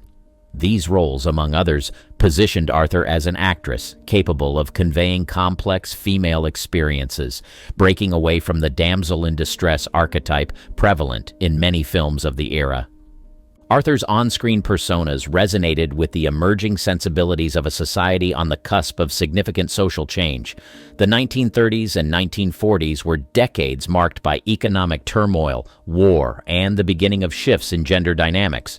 Women were entering the workforce in unprecedented numbers, and their roles within the family and society at large were beginning to evolve. Arthur's characters reflected this shift, embodying the aspirations and challenges of a generation of women seeking greater autonomy and recognition. Moreover, Arthur's collaboration with directors like Frank Capra further amplified her impact on the portrayal of women in cinema. Capra's films, known for their social commentary and exploration of American ideals, provided Arthur with a platform to showcase her range as an actress and to bring to life characters that were both relatable and inspirational. Her performances in Capra's films not only entertained, but also provoked thought about the role of women in society, their capacity for leadership, and their right to pursue personal and professional fulfillment. Jean Arthur's contribution to cinema extends beyond her individual performances to include her influence on the portrayal of women on screen. By taking on roles that challenged traditional gender roles, Arthur paved the way for future generations of actresses. Her legacy is evident in the increasingly complex and diverse representations of women in film, a testament to her enduring impact on the industry. Arthur's reluctance to embrace the trappings of fame, coupled with her commitment to portraying strong, intelligent women, underscores the duality of her legacy. Off-screen, she was a private individual who shied away from the spotlight, yet on screen, she represented a progressive vision of womanhood. This duality enriches Arthur's legacy, making her not just a celebrated actress of Hollywood's golden age, but also a pioneering figure in the evolution of women's representation in cinema. The transition to stage and television. Jean Arthur's transition from the silver screen to the stage and television marked a significant shift in her career, reflecting her desire to explore different facets of acting and to engage with new audiences. This chapter delves into the later part of Arthur's career, highlighting her notable stage performances and her role in the television series The Jean Arthur Show, underscoring her continued impact on the performing arts. After achieving considerable success in Hollywood, Arthur's career took a turn as she began to seek opportunities beyond film. Her move towards stage and television was driven by a combination of factors, including her well-documented discomfort with the Hollywood system and her desire for more challenging and diverse roles. Arthur's foray into theater was not just a departure from film, but a return to her roots. Before her Hollywood fame, she had experience in New York's theater scene, which had initially honed her acting skills. One of Arthur's most significant stage roles came in 1950, when she starred in the Broadway production of Peter Pan as Peter. Her performance was lauded for its energy and whimsy, capturing the eternal youthfulness of the character and showcasing Arthur's versatility as an actress. This role, among others, demonstrated Arthur's ability to captivate live audiences, just as she had film audiences, with her unique charm and talent. Arthur's transition to television was highlighted by The Jean Arthur Show in 1966, where she played a lawyer. The show was an attempt to capitalize on Arthur's enduring appeal, offering her a platform to reach a new generation of viewers. Despite the show's short run, it was a testament to Arthur's willingness to embrace new challenges and to adapt to the changing dynamics of the entertainment industry. Arthur's work in stage and television during the latter part of her career is indicative of her broader impact on the performing arts. She brought the same depth and nuance to her stage and television roles as she did to her film characters, challenging traditional gender roles and paving the way for future generations of actresses. Her characters often embodied strength, intelligence, and independence, contributing to evolving representations of women in cinema and beyond. Moreover, Arthur's transition highlights the fluidity between different mediums of acting, underscoring the idea that talent transcends the platform. Her ability to move between film, stage, and television with ease and success is a testament to her skill as an actress and her dedication to her craft. In examining the later part of Jean Arthur's career, we see a performer who was not content to rest on her laurels, but was driven by a passion for acting and a desire to explore the full range of her abilities. Her contributions to stage and television are an essential part of her legacy, showcasing her versatility and her continued relevance in the world of performing arts. The legacy of a reluctant star. Reflecting on Jean Arthur's enduring legacy in Hollywood requires an appreciation of her unique position within the pantheon of Golden Age cinema. Arthur's contributions to the film industry during her active years were profound, not only in terms of the memorable characters she brought to life, but also in how she navigated her career with a rare blend of integrity and talent. This chapter focuses on Arthur's impact on the film industry, her influence on contemporary actresses, and her lasting symbol as an exemplar of grace and professionalism in an industry often criticized for its excesses. Jean Arthur's legacy in Hollywood is anchored in her performances, which often broke the mold of traditional female roles. Her characters were strong, intelligent, and independent, embodying a modern woman who could stand on equal footing with her male counterparts. This was a significant departure from the more conventional portrayals of women in cinema at the time, making Arthur a forerunner in the evolution of female characters in Hollywood. Films like Mr. Smith Goes to Washington and The More the Merrier not only showcased her talent, but also her ability to portray women of substance and complexity. Arthur's influence extends beyond the roles she played. Her approach to her career and her life in Hollywood set her apart. Known for her aversion to the limelight and her dedication to her craft, Arthur chose roles that resonated with her personally and professionally, rather than those that would merely elevate her star status. This principled approach to acting, coupled with her natural talent, made her a role model for actresses of her time and for generations to come. It doesn't take a genius to know that one has to be daring and unconventional to be able to survive in Hollywood. But as early as the 1940s, several Hollywood icons have shown us just how daring they are. From falling in love with women half their age to marrying men over 2 decades older, this video tells the story of some of the most unconventional love and romances Hollywood has ever witnessed, proving once and for all that love indeed conquers all. But then again, not all of these stories have a happy ending. Humphrey Bogart and Lauren Bacall. It all started in the 1940s when the 45-year-old actor Humphrey Bogart first set his eyes on Lauren Bacall on a movie set. It was at that moment that he made up his mind to pursue the 19-year-old actress at all costs. Unlike these days when the world embraces all kinds of relationships, the 1940s were a bit different and conventional. It was rare to see couples with decade-long age gaps, which was why Hollywood practically froze when Humphrey and Bogart and Lauren Hall fell madly in love with each other. The two met initially during the filming of To Have and Have Not in 1944. Lauren Bacall had just gotten her first lead role, and she was beyond elated. Her career was about to change, but she didn't know that her entire life was about to change as well. Lauren had seen Bogart in movies in the past, but she didn't see anything beyond his acting skills. As a matter of fact, when Lauren's friends tried to tease her about playing alongside Bogart, she would respond with, "Yuck."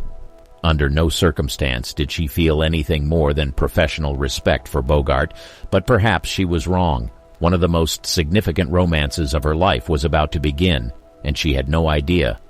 When they finally met on set in 1944, she found something incredibly curious. Bogart was not this disgusting old man she had laughed with her friends about. No, he was so much more. He was charming, kind, considerate, and had a very good sense of humor. Ironically, Bogart, on the other hand, became smitten by the 19-year-old actress the moment she stepped on set. He had seen a lot of beautiful women in his life, but there was something fascinating about Lauren that he couldn't quite put his finger on. She had a different type of beauty, one that appealed greatly to him. Her face looked like that of a goddess, and she had this cute innocence about her. Bogart was intrigued. On top of that, he could also see how talented she was. However, one small flaw was very evident. Lauren was extremely nervous on set, and Bogart, being the smitten man that he was, decided to help her.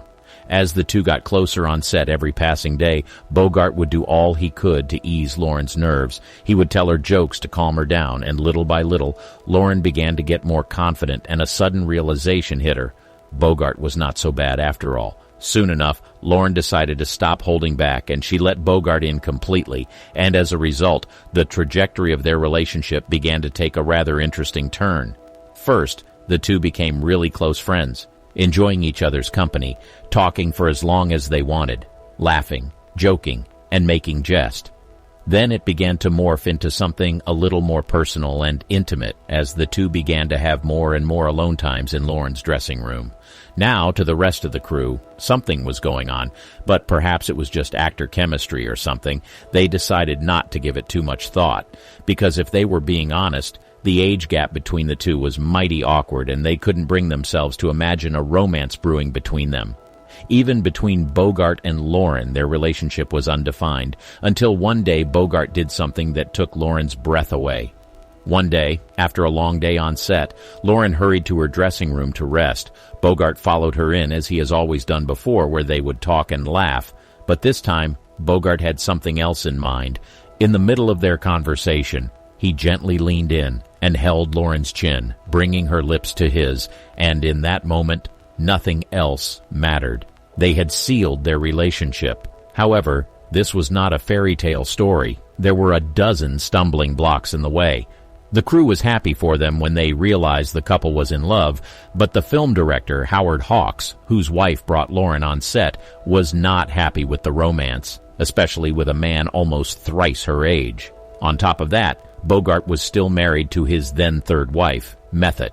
But despite all, the relationship grew stronger, forcing Bogart to divorce her, and on May 21st, 1945, Bogart and Lauren tied the knot. A marriage and relationship that, although unconventional, became one of the strongest and most powerful in Hollywood. Charlie Chaplin and Una O'Neill. Plagued by loneliness and a victim of his own success, Charlie Chaplin was one of the most successful men in Hollywood, But deep down, there was a huge hole in his heart that he never thought would be filled until one day he met Una O'Neill. And right there and then, he knew he had found the one. It was the height of his career, and his success so far knew no bounds. Some may even say Charlie distracted himself by plunging into his work, and unknowingly, he was setting himself up for more and more successes, but he kept his aching heart to himself. But all that was about to change very soon. In the year 1942, Charlie attended a party hosted by Charles Laughton, a British actor and director. Somewhere on the other end of the spectrum, a young lady who was aspiring to become an actress attended the same party. Her name, Una O'Neill. Unlike a lot of other aspiring actresses who were looking to get into Hollywood for fame and recognition, Una was more into acting because of a burning passion for theater. She had been raised in an artistic family, and all her life, literature and theater were all she knew. She was beautiful, intelligent, and had a grace that caught attention whenever she walked in, but her mission at this party was simply to meet people who could help her career. Little did she know that fate had planned a lot more for her that evening. The room was fairly large, but from the other end, Chaplin's eyes caught something striking, and that was when it happened. He laid eyes on Una and became instantly captivated by her radiant presence. He had to meet her. He had to get to know her. And he did. She was more than he thought she was. Not just a pretty face, but she had a sort of depth that intrigued him. Despite a significant age difference, with Chaplin being 53 and Una just 17, their connection was undeniable. So soon after, they began spending time together, engaging in lively conversations and sharing laughter, ultimately forging a strong bond. Make no mistake, despite the connection between Chaplin and Una, they came from completely different backgrounds. While she came from a humble but artistic past, Chaplin was involved in political and wartime pasts and backlash, but despite all, the couple found solace in each other, and their union gave them joy. More and more people around the couple began to get aware of the relationship and connection between them, and a lot of thoughts were raised. Despite the significant age difference, people thought their relationship won't last. They were from different worlds and were known for different things. What could they possibly have in common, people thought? Chaplin was a seasoned entertainer, celebrated for his iconic character, the Tramp, and his work as a filmmaker.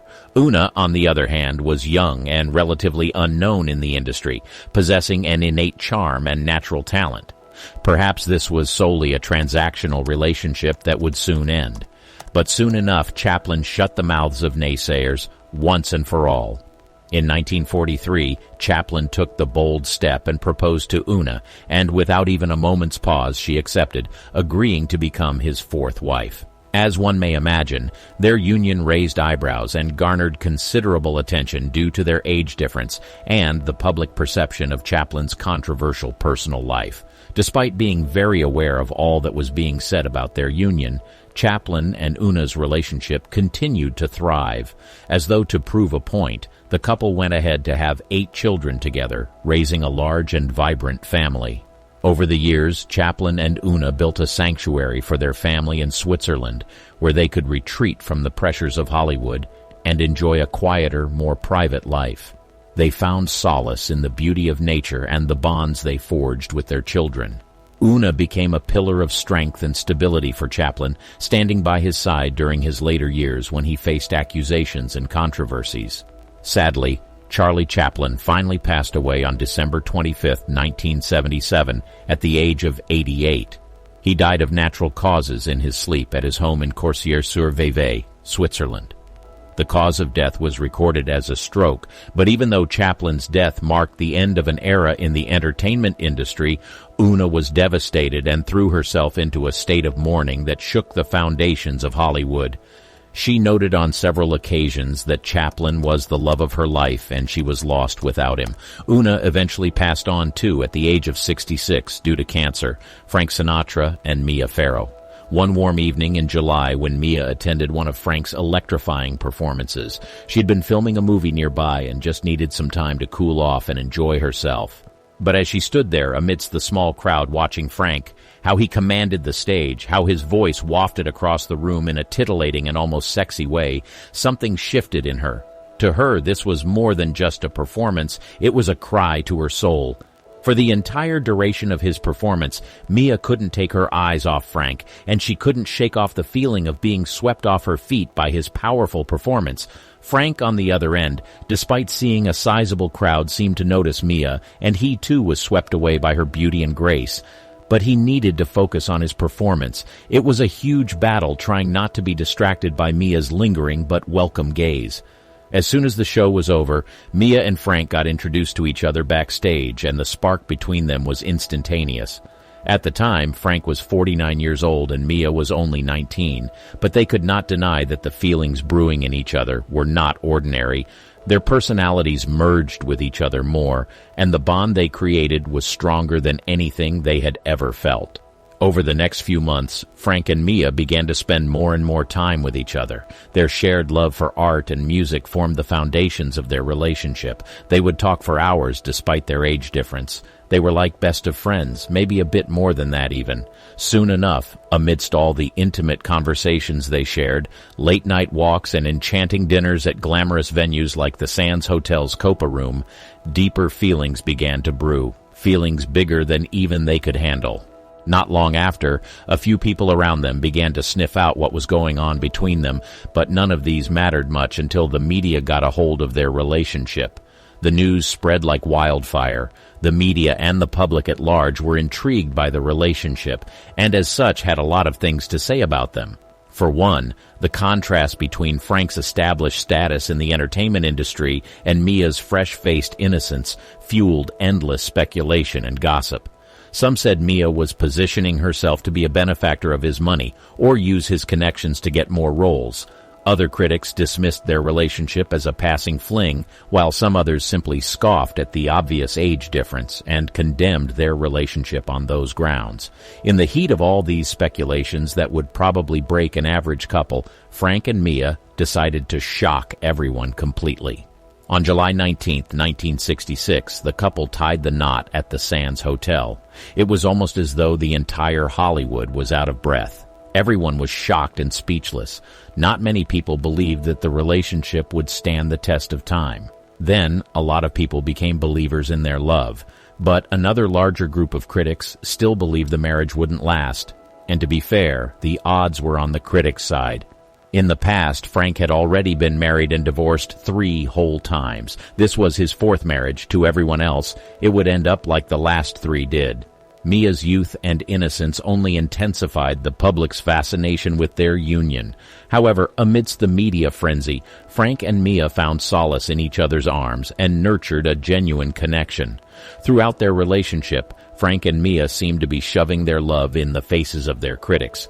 They traveled to various enchanting destinations, escaping the relentless media attention.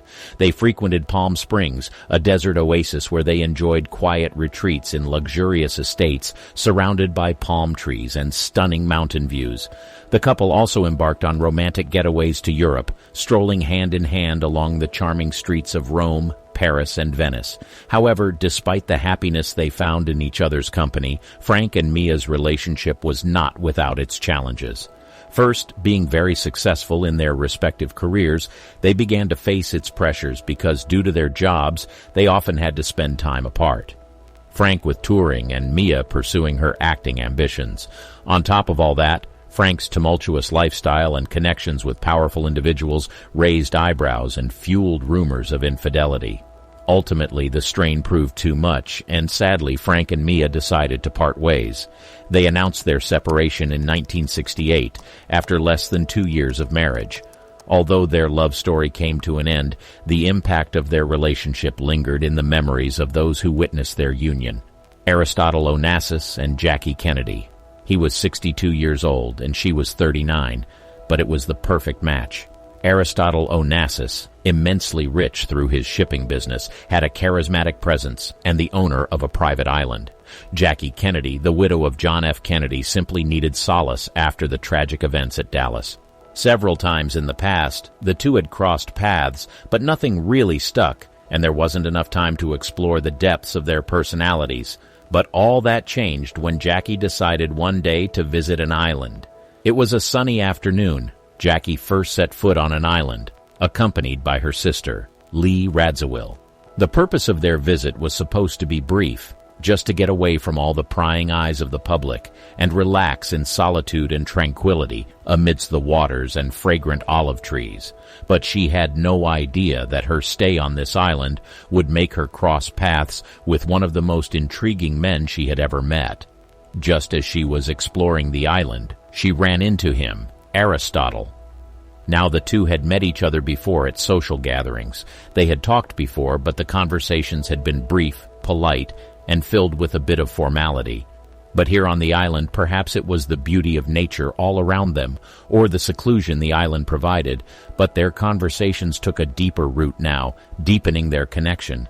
Even Jackie had to confess to herself that although she had been fascinated by Aristotle before now, it was deeper and unlike anything she had ever felt before. As the days turned into weeks, Aristotle and Jackie enjoyed each other's company more than they had ever done before. They would walk along the secluded beaches, sharing their thoughts and dreams, and this formed the basis of the interest between them. Aristotle, being older and more experienced, had a life filled with lots of victories and challenges, so he was in a great position to offer Jackie some deep wisdom and a listening ear to her own problems. She was also a great companion for him despite her grief. Both of them had longed for each other, and here they were, with each other. It was a perfect stroke of luck. Their love story flourished in the Mediterranean paradise, shielded from the prying eyes of the world. The island became a sanctuary for their burgeoning romance, a place where they could escape the pressures of their public lives. Jackie found solace in the warm embrace of Aristotle, while he reveled in her intellect, grace, and timeless beauty. Soon enough, the press, as they always do, got hold of this new relationship, and speculations and fascination were the order of the day. Many were taken aback by Jackie's choice to enter into a romance with a man of such prominence and wealth.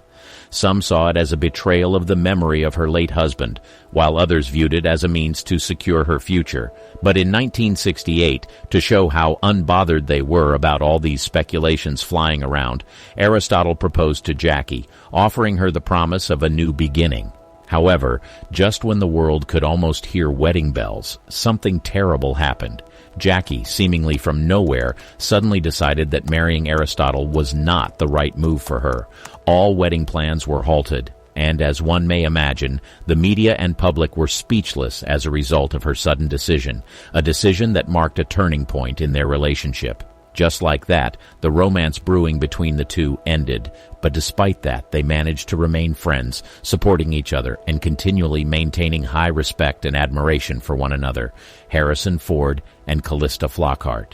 Harrison Ford has a certain rugged handsomeness about him, and after playing a lot of iconic roles in his career, he could have any woman he wanted. But the moment Callista Flockhart crossed his path, it was the beginning of the end of his search. On the set of a movie in 2002, Harrison and Callista met for the first time ever, and it was love at first sight. Harrison, already an established actor with a long list of accolades, was captivated by Callista's charm and talent. Callista, who had risen to fame through her role in the hit TV series Ally McBeal, was drawn to Harrison's undeniable charisma and his ability to bring depth to every character he portrayed. As they worked together, a genuine connection blossomed between Harrison and Callista. They discovered shared passions and values, and their friendship evolved into something deeper.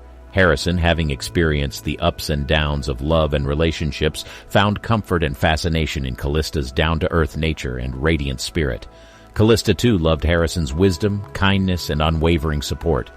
They were all they'd prayed for and were lucky to find each other. Their relationship took root amidst the glittering backdrop of Hollywood, where rumors and media attention often threatened to overshadow the genuine love they shared. However, Harrison and Callista remained steadfast in their commitment to each other, shielding their romance from the prying eyes of the public. In 2009, after 7 years of dating, Harrison and Callista took their love to the next level and tied the knot in a private ceremony. The event was a reflection of their desire to keep their love story personal and intimate, away from the glitz and glamour of the industry. Over the years, Harrison and Callista cultivated a strong and enduring bond. They faced challenges together, supporting each other through professional commitments and personal triumphs. Despite their demanding careers, they made time for family, cherishing moments with their children and creating a loving home filled with laughter and joy. In the end, one could say that all of these women were go-getters who fell in love and didn't allow any naysayer to sway them.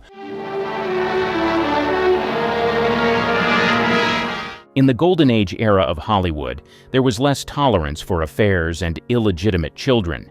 It could be the end of your career as an actor, and it's like putting a noose over your life socially. So imagine being born as an illegitimate child here. Some were terminated before they even got a chance to breathe. Others were condemned and forced to live in shame, but their stories would break your heart into a million pieces. Things like that can only happen in a country like America. Judy Lewis. Now, back in the day, Loretta Young was one of the biggest stars in Hollywood. Beautiful, talented, and very much in the public eye. But here's where things take a twist. Loretta had a secret affair with Clark Gable, who was also a massive Hollywood star, best known as Rhett Butler from Gone with the Wind. At the time, though, both of them were involved with other people. Clark was married, and Loretta had her image to protect. So when Loretta ended up pregnant, this was a huge problem, especially in an era where a public out-of-wedlock pregnancy could have destroyed her career. They had to keep the pregnancy a secret. It was already a scandal waiting to happen. So, to keep the scandal under wraps, Loretta did what a lot of actresses of that time did. She disappeared. She took a vacation from Hollywood, went away for months, and gave birth in secret in 1935. No paparazzi, no media frenzy. She had everything planned out to the last detail, even hiding the pregnancy from most of the people closest to her. It was the perfect plan. But here's where it gets interesting. When she eventually returned to Hollywood, she didn't just reveal that she had a baby. No, she made it seem like she had adopted this little girl, Judy, a year later. Imagine that. A mother adopting her own child and keeping it a secret from nearly everyone, including the child herself. That's the kind of secrecy that dominated the golden age of Hollywood. For most of Judy's childhood, she had no idea who her real parents were. She grew up believing that Loretta was just her adoptive mother. But before then, Lewis went through hell. After she was born, Loretta Young didn't bring her daughter home right away. Instead, Judy spent the first 19 months of her life in various hideaways and orphanages. Loretta was still trying to keep the whole situation under wraps.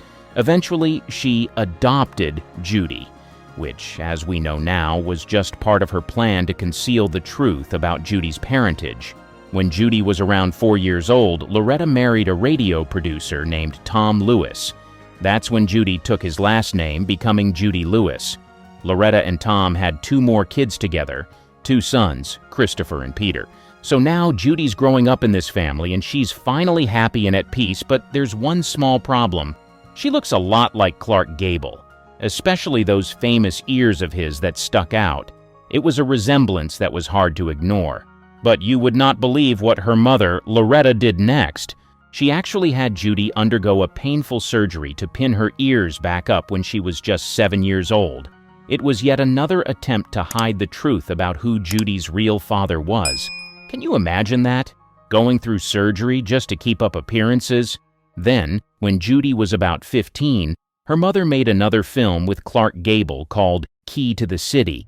During that time, Gable came over to visit Loretta's house, and that was the one and only time Judy ever met him. He asked her a few questions about her life, then kissed her on the forehead when he left. The kicker? Judy had no idea that Gable was her biological father. He was just this famous guy who stopped by for a brief visit. As Judy got older, she started to feel the weight of all the secrecy. She talked about how isolated and confused she felt growing up, like something was always off, but she couldn't quite put her finger on it. She didn't feel fully connected to her family, and it's no wonder why. She was living in this web of lies and half-truths that shaped her entire childhood. It must have been incredibly tough knowing something was wrong but not being able to understand what it was until much later in life. Judy finally learned the truth in the most heartbreaking way possible, as an adult. She found out that the woman who raised her was actually her biological mother, and her father was none other than Clark Gable, the biggest heartthrob of his time. Loretta kept this secret for so long, and when Judy finally confronted her, Loretta admitted it, but still refused to publicly acknowledge the truth. Can you imagine the pain Judy must have felt knowing her whole life had been a lie? She spent much of her adulthood grappling with feelings of abandonment and betrayal, constantly wondering why her mother couldn't just be honest with her. To make matters worse, Clark Gable never had any real involvement in Judy's life. He didn't acknowledge her, and he never played a fatherly role. This had to be tough for Judy, growing up in the shadow of two Hollywood legends but never fully knowing or being accepted by them. So, for Judy, the scandal haunted her throughout her life. She wrote a memoir about it later, expressing how much the secrecy and lies affected her. She carried that burden, always wondering why she wasn't publicly acknowledged and why her mother chose to keep such a vital part of her identity hidden. It's the kind of story that really makes you feel for the people who lived behind the glittering Hollywood curtain, where image was everything and human emotions were often sacrificed for the sake of stardom. Robertino Rossellini. It all started back in 1949. Ingrid Bergman was already one of the biggest stars in Hollywood, but she wasn't just about fame. She genuinely admired good filmmaking. Two films by Italian director Roberto Rossellini had really caught her attention, and instead of just being content with watching from afar, Bergman decided to write him a letter. In this letter, she expressed how much she loved his work and casually suggested they collaborate on a film. And, well, let's just say things escalated from there. Rossellini was quick to cast Bergman in his next project, Stromboli, and this is where the sparks really started to fly. During the production of the film, Bergman and Rossellini began an affair. Now, keep in mind, Bergman was still married to Petter Lindstrom at the time, but the chemistry between her and Rossellini was undeniable, and soon enough, it turned into something much more serious. And as you might already know by now, back in the 1950s, this wasn't just gossip. It was a full-blown scandal. Hollywood had a very polished image to uphold, and having one of their biggest stars involved in an extramarital affair was a no-no. But soon enough, it got 10 times worse when Ingrid got pregnant as a result of her affair and eventually gave birth to a son named Robertino Rossellini in 1950. Now, as you can imagine, this was a huge deal, and not in a good way. This sent shockwaves through the entertainment industry. People were not only shocked that she had a child out of wedlock, but the affair itself felt like a betrayal to her public image. Bergman went from being one of the most beloved actresses in the world to a symbol of moral outrage almost overnight. She was condemned by Hollywood, criticized by the press, and even denounced on the floor of the U.S. Senate. Imagine that. A senator actually called her out as being an example of perverted morals. As for Robertino, he was born into the eye of the storm. His very existence was the center of this scandal, and that had to have some serious consequences on his life. First off, he had a strained relationship with Hollywood from the get-go. He wasn't just another kid. He was the product of one of the most controversial love affairs of the era. It's one thing to have famous parents, but to be born into a situation where the world views your birth as a scandal? That's a tough legacy to carry. Bergman's career took a huge hit, too. She was shunned by Hollywood for years, which meant that Robertino grew up in a time where his mother's name was often associated with disgrace, rather than the legendary actress she was.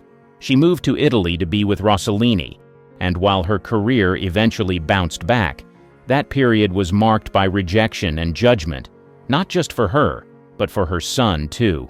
Imagine growing up knowing that your birth was the reason your mother was ostracized from an entire industry.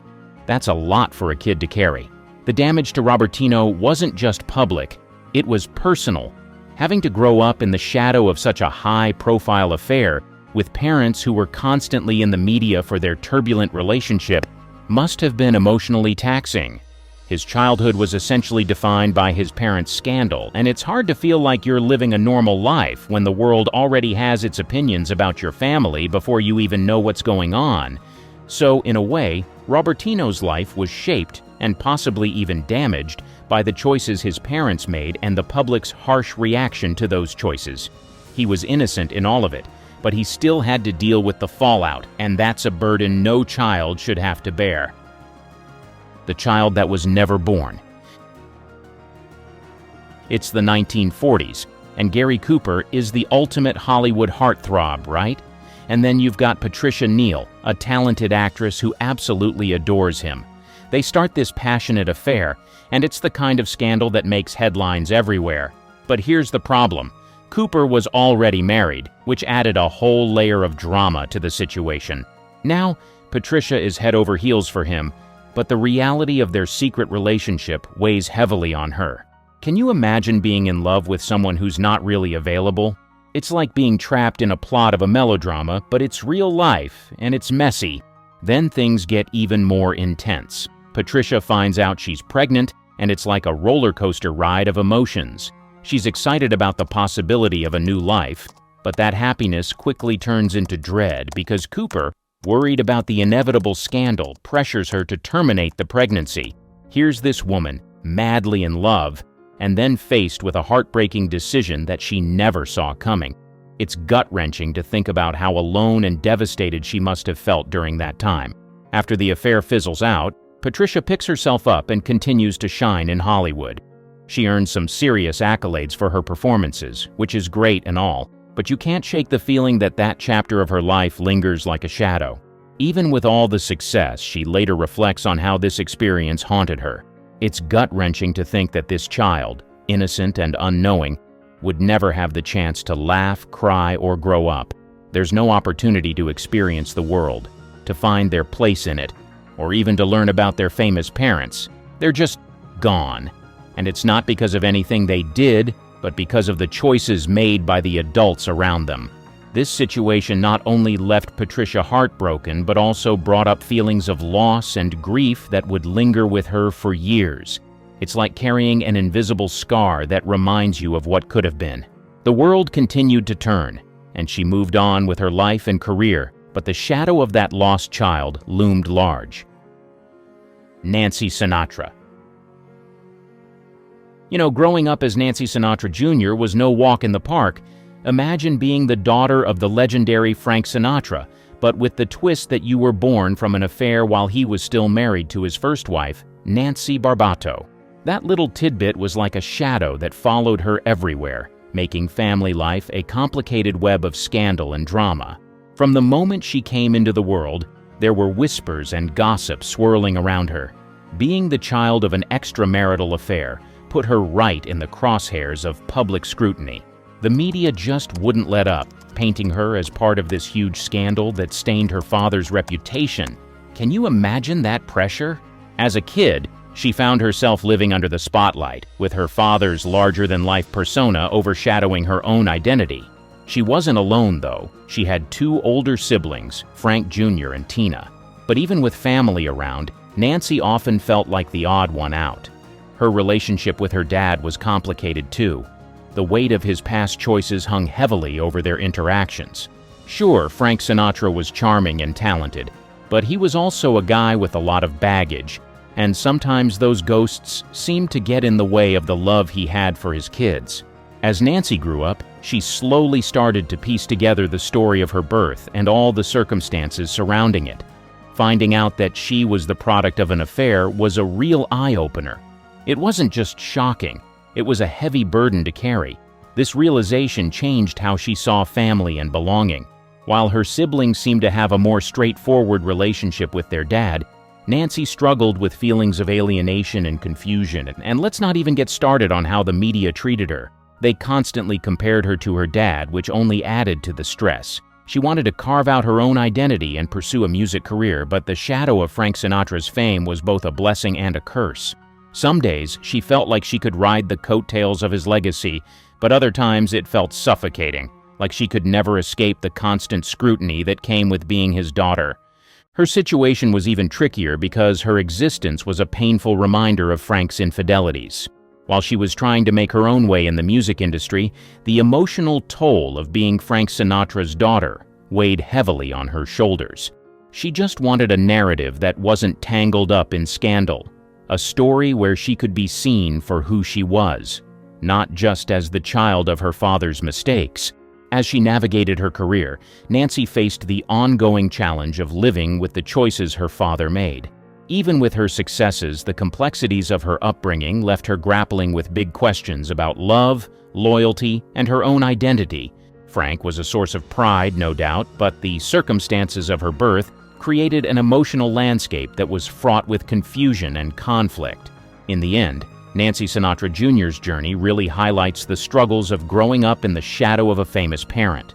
Her story shows how family secrets can impact one's sense of self and the fight for identity in a world that often wants to define you by your lineage. Despite the weight of her father's legacy, she ultimately sought to forge her own path, trying to balance honoring her family history with establishing her own identity in a world that was always watching. Norman Chaplin. Charlie Chaplin, the legendary silent film star famous for his character the Tramp, had quite a roller coaster ride when it came to his personal life. One of the more scandalous parts of his story is his affair with actress Lita Grey. This whole situation not only stirred up a lot of drama in Hollywood, but also had a significant impact on their son, Norman Spencer Chaplin. So, here's how it went down. Charlie was working on the film The Kid when he got involved with Lita, who was just a teenager at the time. Their romance sparked a lot of gossip, especially since Charlie was already a big deal in Hollywood and the age gap made people raise their eyebrows. It was like a classic Hollywood scandal. While plenty of actors were indulging in affairs, Charlie's choices attracted an extra layer of scrutiny because of his fame. When Lita found out she was pregnant, things got even messier. They rushed to get married in 1924, but let's just say the fairy tale didn't last long. Right from the start, their relationship was rocky. Lita later claimed she felt pressured into the marriage, which obviously didn't help the situation. Can you imagine the stress? Then came their son, Norman, born on July 7, 1928. While everyone was excited to welcome the child of such a famous couple, the tension in the family was palpable. Being born into a scandal like this would be hard for any kid. On one hand, you have the thrill of being the child of a superstar, but on the other, you're surrounded by chaos and drama. As the years went on, things really fell apart.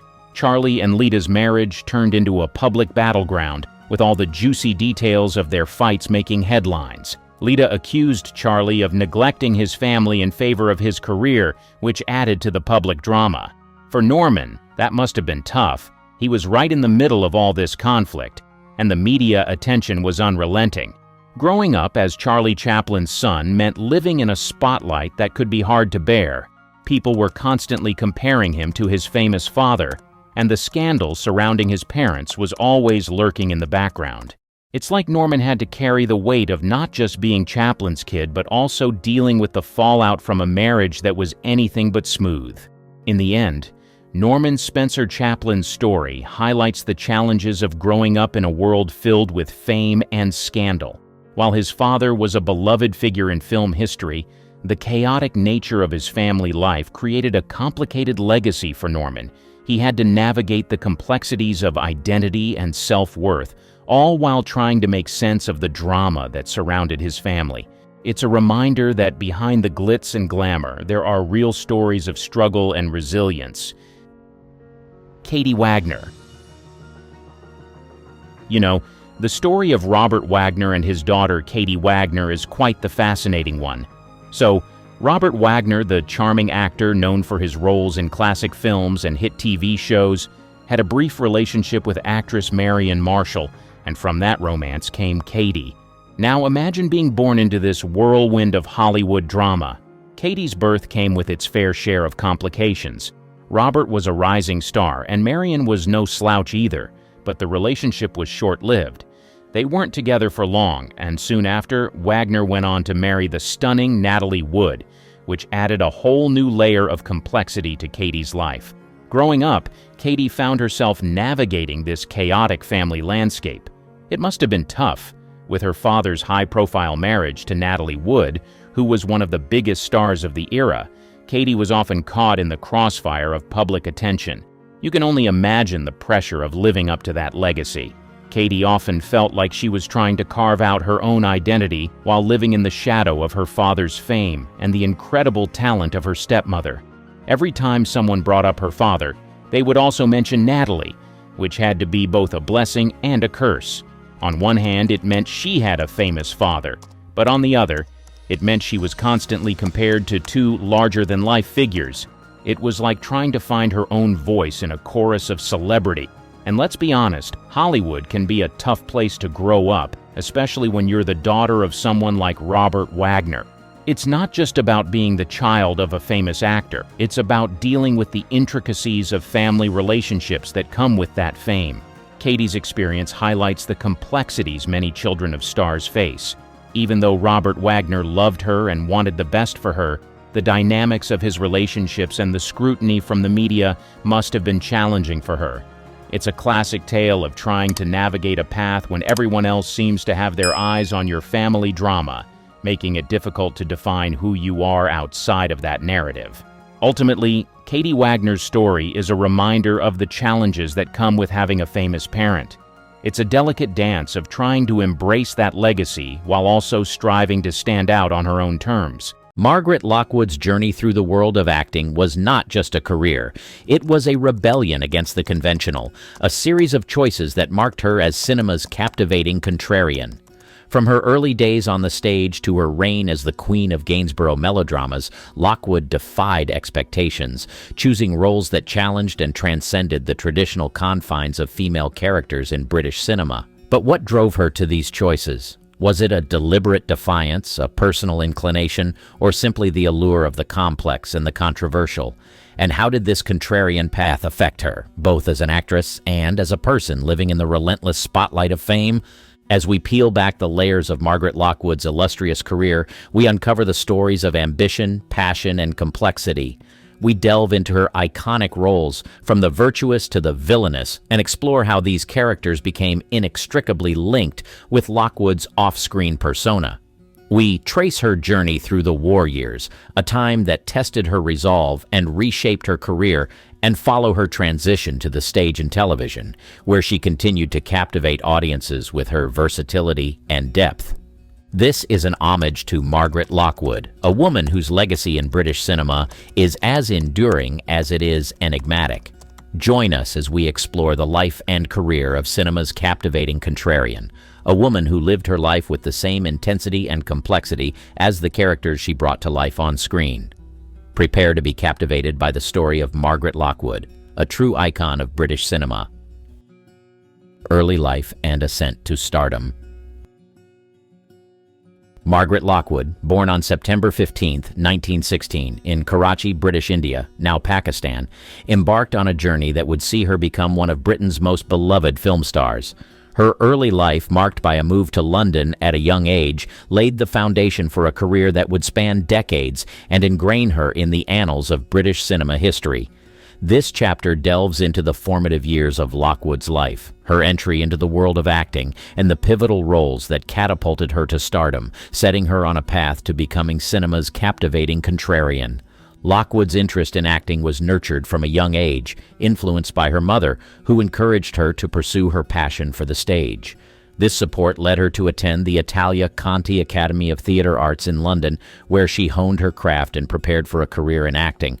Lockwood's early experiences in theater, including her professional debut in 1934 in a production of The Lash, were instrumental in developing her skills and presence as an actress.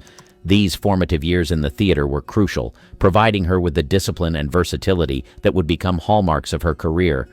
Lockwood's transition from the stage to the screen was marked by her film debut in Lorna Doone, 1934, a minor role that nonetheless offered her valuable experience in the burgeoning British film industry. However, it was her performance in The Man in Grey, 1943, that truly marked her ascent to stardom. In this film, part of the Gainsborough melodramas, Lockwood's portrayal of the malevolent Hester Shaw showcased her ability to captivate audiences with her complex characterizations, setting her apart from her contemporaries. The Man in Grey was a turning point for Lockwood, both professionally and personally. The film's success catapulted her to fame, establishing her as a leading lady in British cinema. It also marked the beginning of her long-standing collaboration with Gainsborough Studios, where she would go on to star in a series of melodramas that capitalized on her unique blend of elegance, intensity, and depth. Films such as Love Story, 1944, and The Wicked Lady, 1945, further solidified her status as a cinematic icon, with Lockwood's performances earning critical acclaim and drawing audiences with their blend of romance, intrigue, and drama. Lockwood's ascent to stardom was not without its challenges. The British film industry, like its Hollywood counterpart, was a male-dominated field, with limited roles for women that often relegated them to secondary status. Lockwood's choice of roles, often strong, complex women who defied societal expectations, was both a reflection of her personal convictions and a strategic career move. By choosing such roles, Lockwood not only challenged the industry's gender norms, but also carved out a niche for herself as an actress capable of delivering powerful performances that resonated with audiences. The Gainsborough Melodramas. Margaret Lockwood's career took a definitive turn with her roles in the Gainsborough melodramas during the 1940s, a period that not only marked her ascent to stardom, but also saw her becoming the embodiment of a certain kind of on-screen femininity that was both alluring and complex. The Gainsborough melodramas, known for their lavish costumes, intricate plots, and emotional intensity, provided the perfect backdrop for Lockwood to showcase her range as an actress.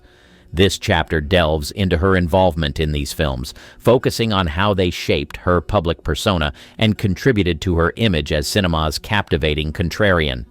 The Gainsborough melodramas were a series of films produced by Gainsborough Pictures, which became immensely popular in wartime Britain. They were characterized by their romantic and often scandalous narratives, which stood in stark contrast to the realities of wartime austerity. Lockwood's roles in these films, particularly in The Man in Grey, 1943, and The Wicked Lady, 1945, catapulted her to the status of a national icon. In The Man in Grey, Lockwood's portrayal of the malevolent Hester Shaw revealed her ability to inhabit morally complex characters, challenging the audience's perceptions and sympathies. Her performance in The Wicked Lady further cemented her status as a leading lady capable of carrying a film with her nuanced portrayal of Barbara Worth, a character driven by passion and ambition. Lockwood's roles in these melodramas were significant for several reasons. Firstly, they allowed her to break away from the more traditional roles assigned to women in British cinema, offering her opportunities to explore characters with depth, agency, and complexity. Secondly, these roles resonated with the British public, who were drawn to the escapism offered by the melodramas. Lockwood's characters, often women who defied societal norms and pursued their desires unabashedly, offered a form of vicarious liberation to audiences confined by the strictures of wartime Britain. The impact of the Gainsborough melodramas on Lockwood's career was profound. They established her as a versatile actress capable of drawing audiences into the emotional landscapes of her characters.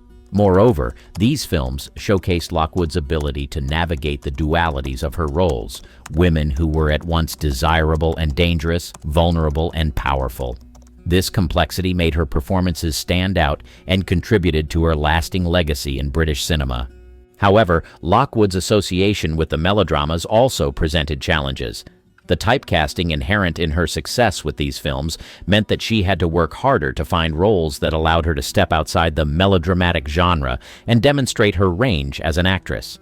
Despite these challenges, Lockwood's work in the Gainsborough melodramas remains a testament to her skill, charisma, and enduring appeal as an actress. Iconic roles and performances.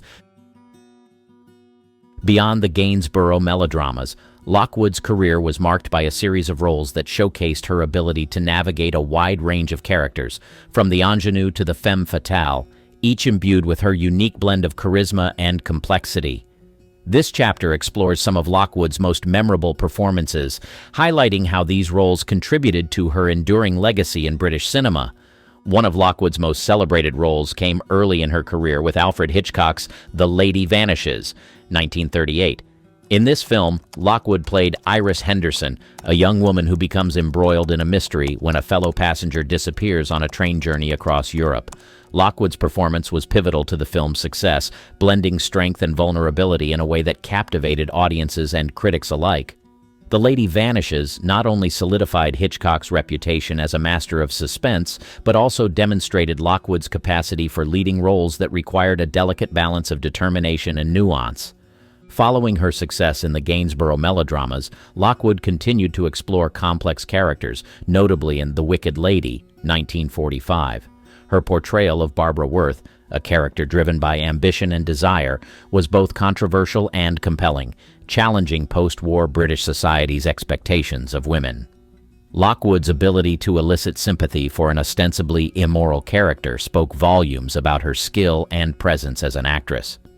Another significant role was in Jassy, 1947, where Lockwood played a Romany woman endowed with the gift of second sight, accused of witchcraft.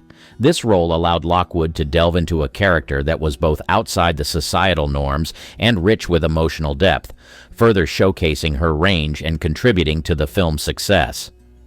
Lockwood's performances were not confined to the silver screen. Her stage work, particularly in plays such as Peter Pan and Private Lives, demonstrated her versatility and commitment to her craft.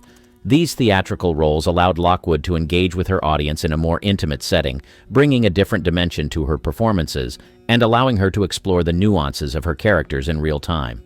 Throughout her career, Lockwood navigated the changing landscape of British cinema with grace and adaptability. Her choice of roles reflected not only her personal interests and challenges, but also her keen understanding of the industry and her audience. Lockwood's performances, characterized by their emotional depth and complexity, challenged the conventional portrayals of women on screen, offering audiences a glimpse into the lives of fully realized, multifaceted characters. Margaret Lockwood's iconic roles and performances left an indelible mark on British cinema. Her ability to captivate audiences, coupled with her willingness to explore complex and often controversial characters, cemented her status as one of Britain's most beloved actresses. The contrarian persona on and off screen. Margaret Lockwood's public persona was as multifaceted and intriguing as the characters she portrayed on screen. Known for her captivating performances and complex roles, Lockwood also exhibited a strong, independent spirit in her personal life, often making choices that defied the expectations of her time. This chapter delves into Lockwood's off-screen personality, her interactions with the press and public, and how her personal convictions influenced her career and public image. Lockwood's career choices reflected a contrarian streak that set her apart from her contemporaries. She was not content to be pigeonholed into the traditional roles available to women in the film industry of her era. Instead, she sought out and thrived in roles that offered depth and nuance, portraying women who were not just romantic interests or damsels in distress, but complex individuals with their own stories and agency. This approach to her career was indicative of Lockwood's broader views on women's roles in society and the film industry, where she advocated for greater representation and complexity in female characters. Off-screen, Lockwood was known for her wit, intelligence, and a certain degree of privacy.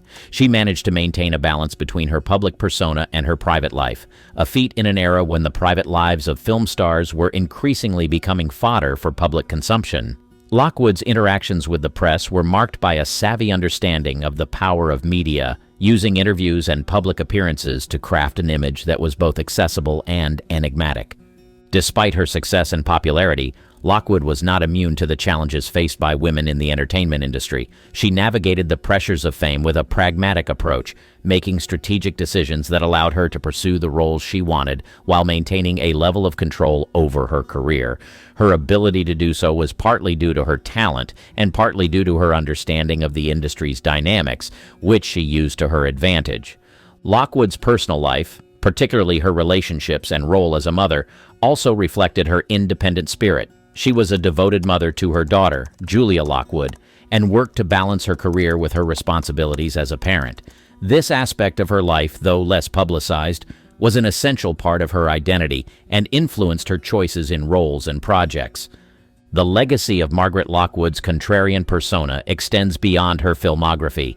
She was a trailblazer in many ways, challenging the norms of her time and paving the way for future generations of actresses. Her insistence on complex, strong-willed characters helped to broaden the scope of roles available to women in British cinema, contributing to a gradual shift in how female characters were portrayed on screen. Margaret Lockwood's life and career were a study in contrasts. On screen, she was often the epitome of grace and mystery, captivating audiences with her performances. Off-screen, she was a woman of conviction and independence, navigating the complexities of fame and personal life with intelligence and grace. Her persona, both on and off the screen, remains a compelling aspect of her legacy, making her one of British cinema's most enduring and fascinating figure. The war years and beyond. The war years marked a pivotal period in Margaret Lockwood's career, reflecting a time when the entertainment industry was deeply intertwined with the national war effort. Lockwood's roles during this period took on a new dimension, as British cinema sought to boost morale and support the war effort. Post-war, her career transitioned as she embraced new opportunities in television and stage, showcasing her versatility as an actress. During World War II, British cinema played a crucial role in maintaining public morale. Lockwood starred in The Lady Vanishes, 1938, directed by Alfred Hitchcock before the war's outbreak, which became a significant success both in the UK and internationally. However, it was her work in films such as Love Story, 1944, where she played a concert pianist who goes blind, that resonated with wartime audiences. The film, released amidst the backdrop of the war, showcased Lockwood's ability to portray resilience and strength, qualities that mirrored the national sentiment. In 1945, as the war concluded, Lockwood's career continued to flourish with the release of The Wicked Lady, 1945, a film that became one of the highest-grossing British films of the decade. Her portrayal of Barbara Worth, a character who becomes a highwaywoman, captivated post-war audiences, eager for escapism and intrigued by Lockwood's complex portrayal of her character's ambition and defiance. As British cinema transitioned in the post-war years, so did Lockwood's career. The late 1940s and 1950s saw her taking on roles that were reflective of the changing societal attitudes and the film industry's evolution. Films like Highly Dangerous, 1950, where Lockwood played a scientist sent behind the Iron Curtain, showcased her in roles that broke away from traditional stereotypes, aligning with the era's growing interest in spy thrillers and Cold War narratives. Lockwood's transition to television and stage in the 1950s and 1960s marked a new chapter in her career. She embraced the medium of television, appearing in productions such as Justice, 1971 to 1974, a legal drama series that offered her the lead role as Harriet Peterson, a barrister navigating the complexities of law and justice. This role, among others, demonstrated Lockwood's adaptability and continued appeal as an actress, allowing her to reach new audiences and explore different facets of her craft. Her stage work during this period included notable performances in productions such as Peter Pan and Private Lives, where Lockwood's stage presence and performance depth were on full display. These roles allowed her to engage with live audiences, bringing a different dimension to her acting and further solidifying her status as a versatile and skilled performer. The stage and television. In the 1950s, as the allure of cinema began to compete with the rising popularity of television, Lockwood, like many of her contemporaries, explored opportunities in this new medium. Television offered a platform for more intimate storytelling and character development, aspects that played to Lockwood's strengths as an actress known for her depth and nuance. One of her significant television roles came in the early 1970s with the legal drama series Justice. Lockwood starred as Harriet Peterson, a barrister navigating the complexities of the legal system and championing the cause of justice. This role allowed Lockwood to portray a strong, intelligent woman breaking barriers in a male-dominated profession, themes that resonated with her career-long penchant for playing pioneering female characters. Justice ran for several seasons, affirming Lockwood's status as a television star and introducing her to a new generation of viewers.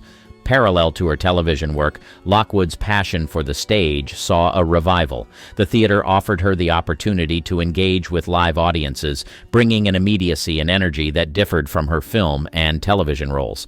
Her stage work included a variety of productions, from classic plays to contemporary dramas, allowing her to explore a range of characters and themes. One notable stage appearance was in the production of Peter Pan, where Lockwood played Mrs. Darling.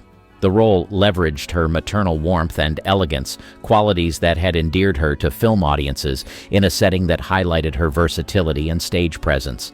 Another significant stage role was in Noel Coward's Private Lives, where she showcased her comedic timing and ability to capture the complexities of romantic entanglements. the legacy of a contrarian icon. Margaret Lockwood's foray into television and stage during the latter part of her career underscores her adaptability and enduring talent. By embracing these new arenas, she demonstrated a willingness to evolve with the industry and explore the breadth of her abilities as a performer. Her success in television and theater contributed to her legacy as one of Britain's most versatile and beloved actresses, whose career spanned the changing dynamics of the entertainment world. Lockwood's transition from cinema to television and stage also reflects broader trends in the entertainment industry during the mid-20th century, as actors sought to diversify their portfolios and engage with audiences across different mediums. Her ability to maintain relevance and acclaim across cinema, television, and theater is a testament to her skill, dedication, and the indelible mark she left on the performing arts. In the luminous yet shadowy world of Hollywood, where stars shine bright against the night sky, the story of Karen Black unfolds like a captivating screenplay filled with twists and turns, triumphs and trials. Known for her piercing gaze and unparalleled versatility, Karen Black carved a niche for herself in an era that redefined cinema. Yet, beneath the glittering surface of her celebrated career lay a tapestry of untold stories, hidden struggles, and enigmatic truths that fans never knew. Karen Black's journey from an aspiring actress to a cinematic icon of the 70s is a testament to her indomitable spirit and raw talent. But what lies beyond the accolades and the spotlight? From her groundbreaking performances that challenged the norms of her time to her ventures into the realms of writing and music, Karen's life was a mosaic of creativity and complexity. As we peel back the layers of her storied career, we uncover the method behind her magic, revealing the depth of her dedication to her craft. Yet Karen's life was not without its shadows. Personal battles fought away from the public eye, and her role as a mentor and advocate for the arts painted a picture of a woman whose influence extended far beyond the silver screen. A Star is Born. In the heartland of America, in the small town of Park Ridge, Illinois, a star was born on July 1, 1939. Karen Blanche Ziegler, who would later be known to the world as Karen Black, entered life with the kind of spark that presaged her future luminosity in the world of cinema. Raised in a household where creativity was the currency, her mother, a writer of several award-winning children's novels, and her father, a businessman with a penchant for storytelling, imbued in Karen a deep love for the arts from a tender age. Karen's journey to stardom was not a straight path, but a winding road filled with dreams, determination, and a relentless pursuit of expression. Her early years were marked by a sense of adventure and a quest for understanding the human condition, themes that would later permeate her most memorable performances.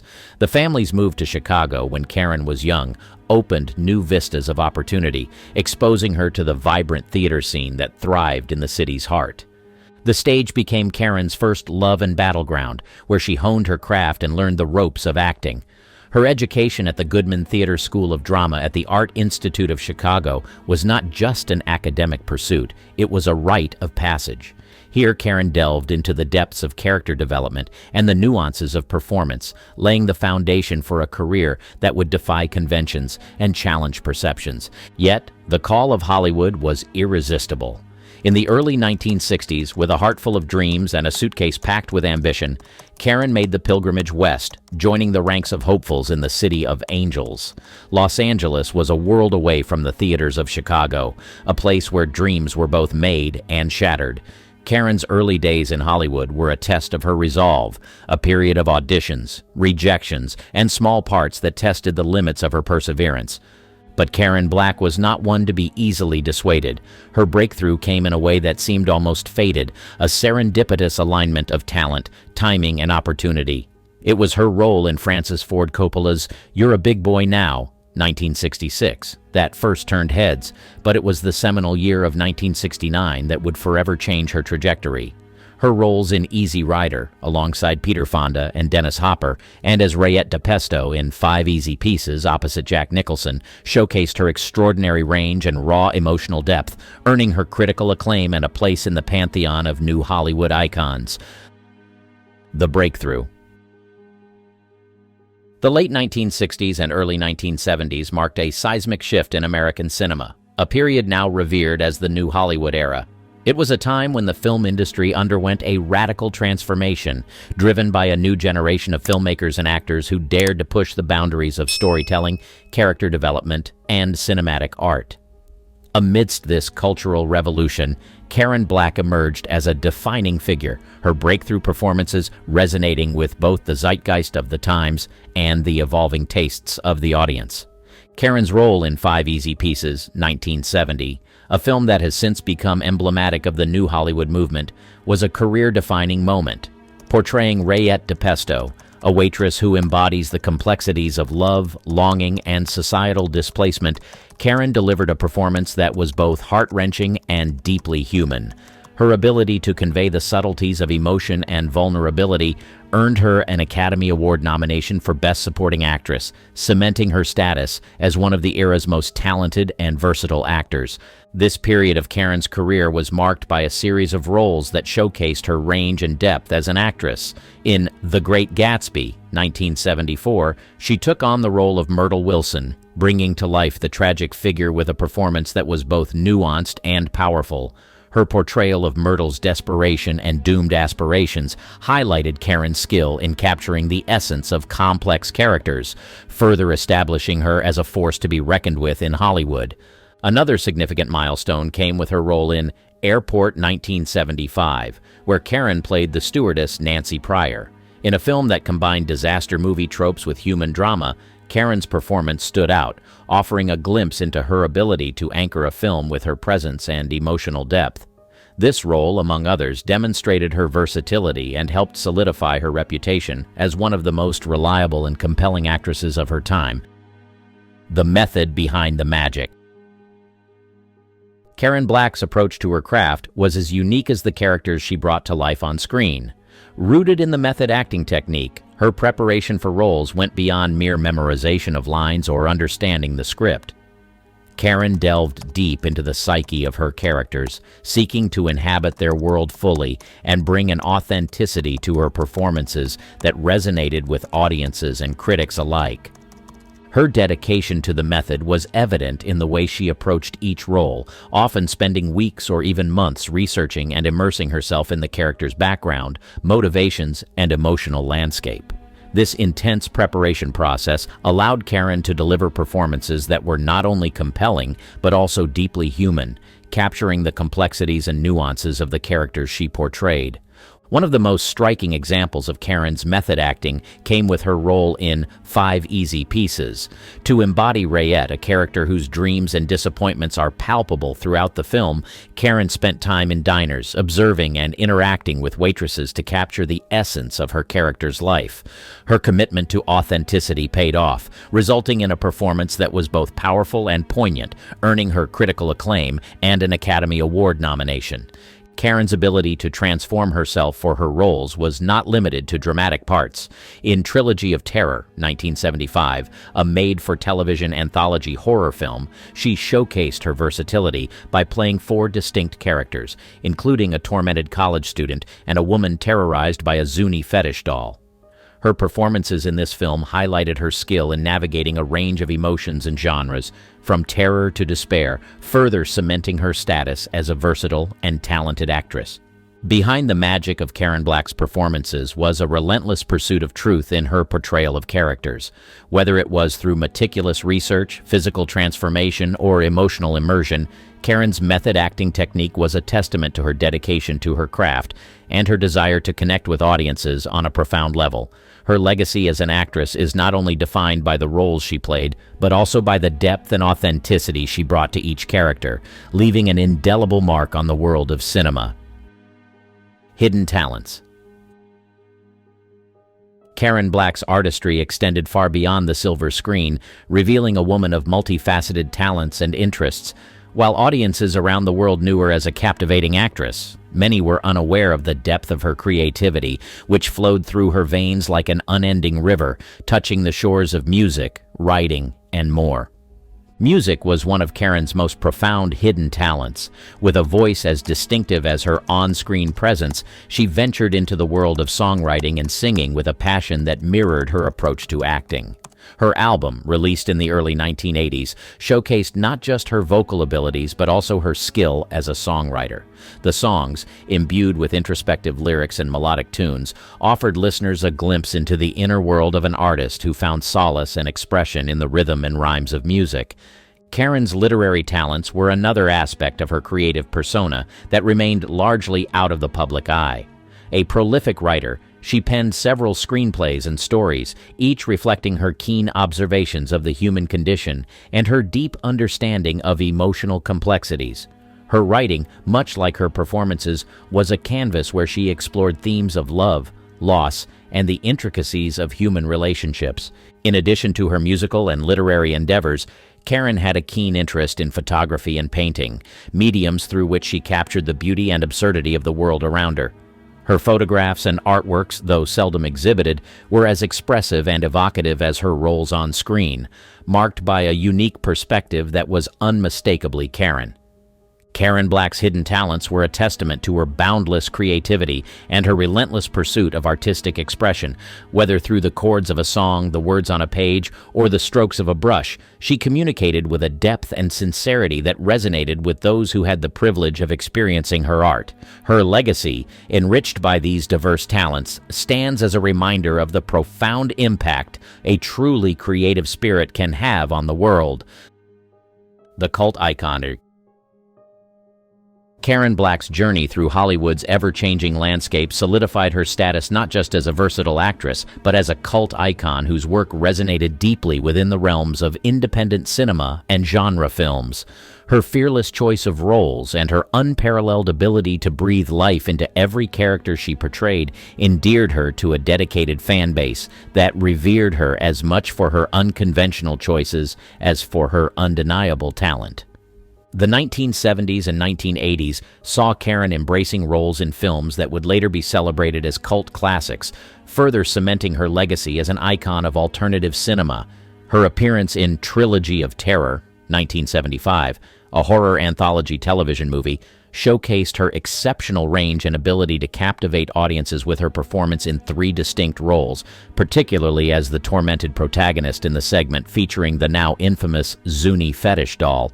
This role, among others, contributed to her lasting legacy in the horror genre, making her a beloved figure among horror enthusiasts.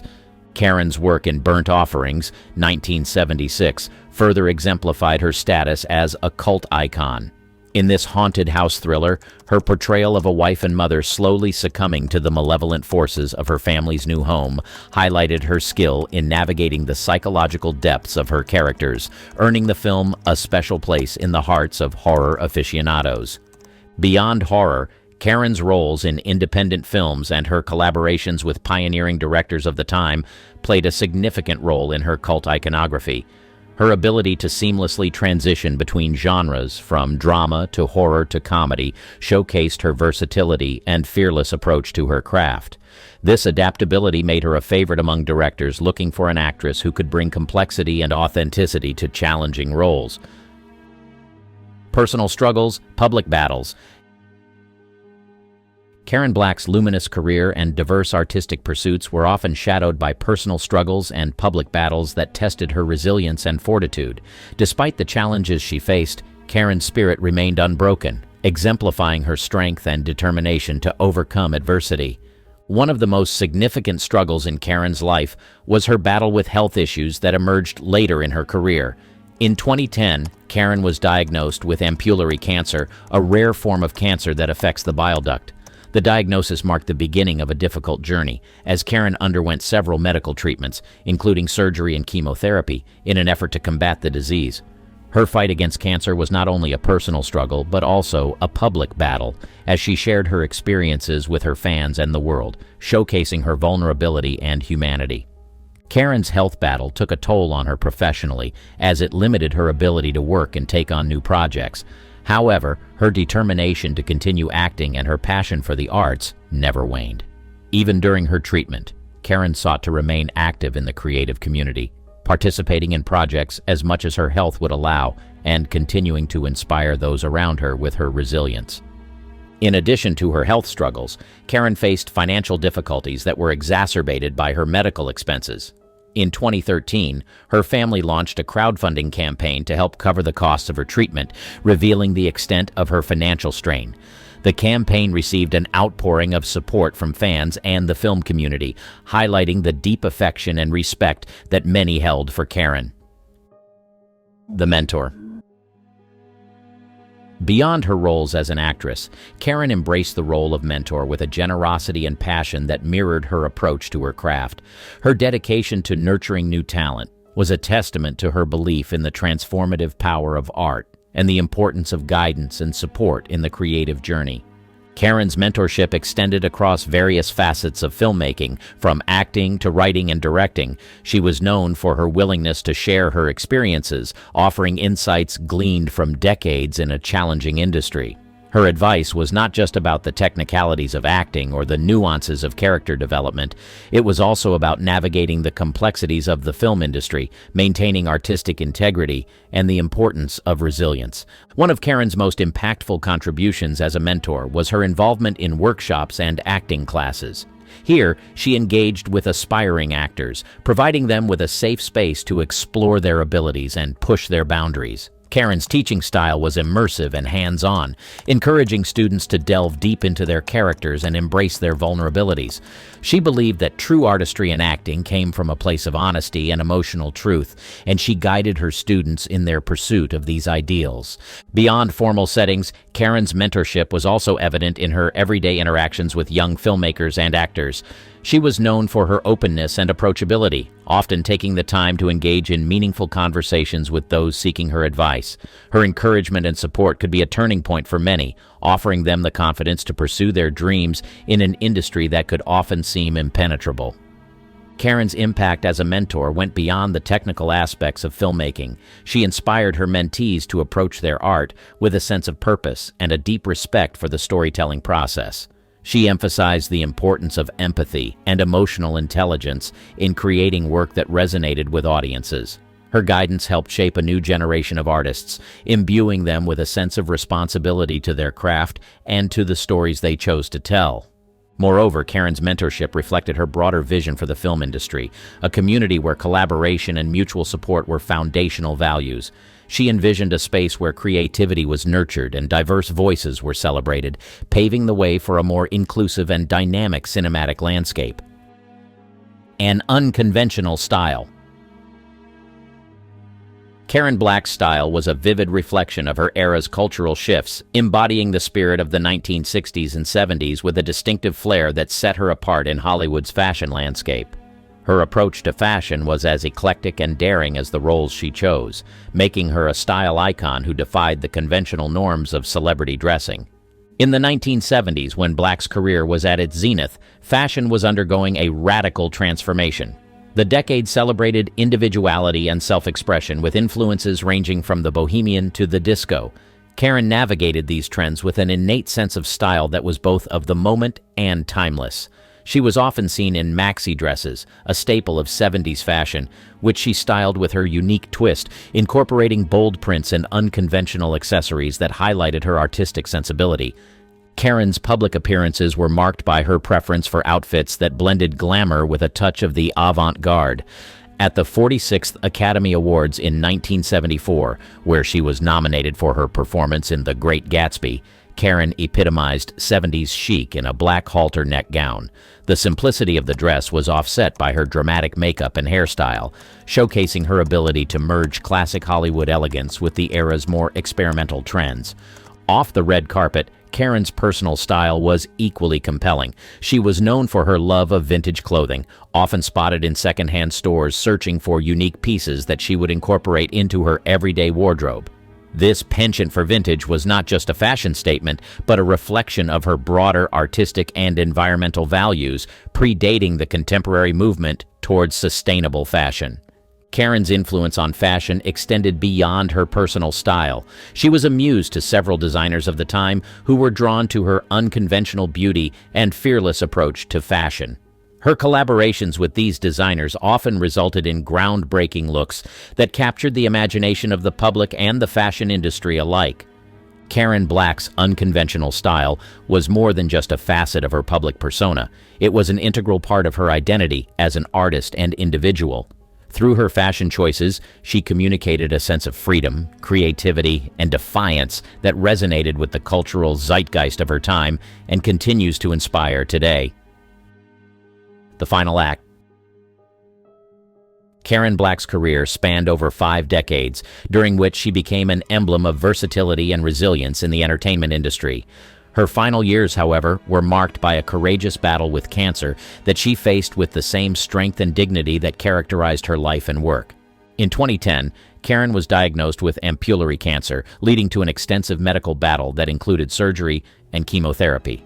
Despite the severity of her condition, she continued to work, showcasing her unwavering dedication to her craft. One of her last film projects was She Loves Me Not, 2013, a testament to her enduring talent and commitment to acting even in the face of adversity. Karen's health struggles became public in 2013 when her husband, Stephen Eckleberry, launched a crowdfunding campaign to help cover the costs of her medical treatments. The campaign highlighted not only the financial challenges faced by many veteran actors, but also the outpouring of support from fans and the film community. This gesture underscored the impact Karen had on her audience and peers, reflecting the deep affection and respect she garnered throughout her career. On August 8, 2013, Karen Black passed away at the age of 74. Her death was mourned by many who had been touched by her performances, her spirit, and her courage. Tributes poured in from across the industry, with colleagues, critics, and fans alike celebrating her contributions to cinema and her role as a trailblazer for women in Hollywood. Karen's legacy is preserved not only through her memorable performances in films like 5 Easy Pieces, The Great Gatsby, and Nashville, but also through her influence on independent cinema and her advocacy for creative expression. She remains a figure of inspiration for her ability to navigate the complexities of fame and personal challenges with grace.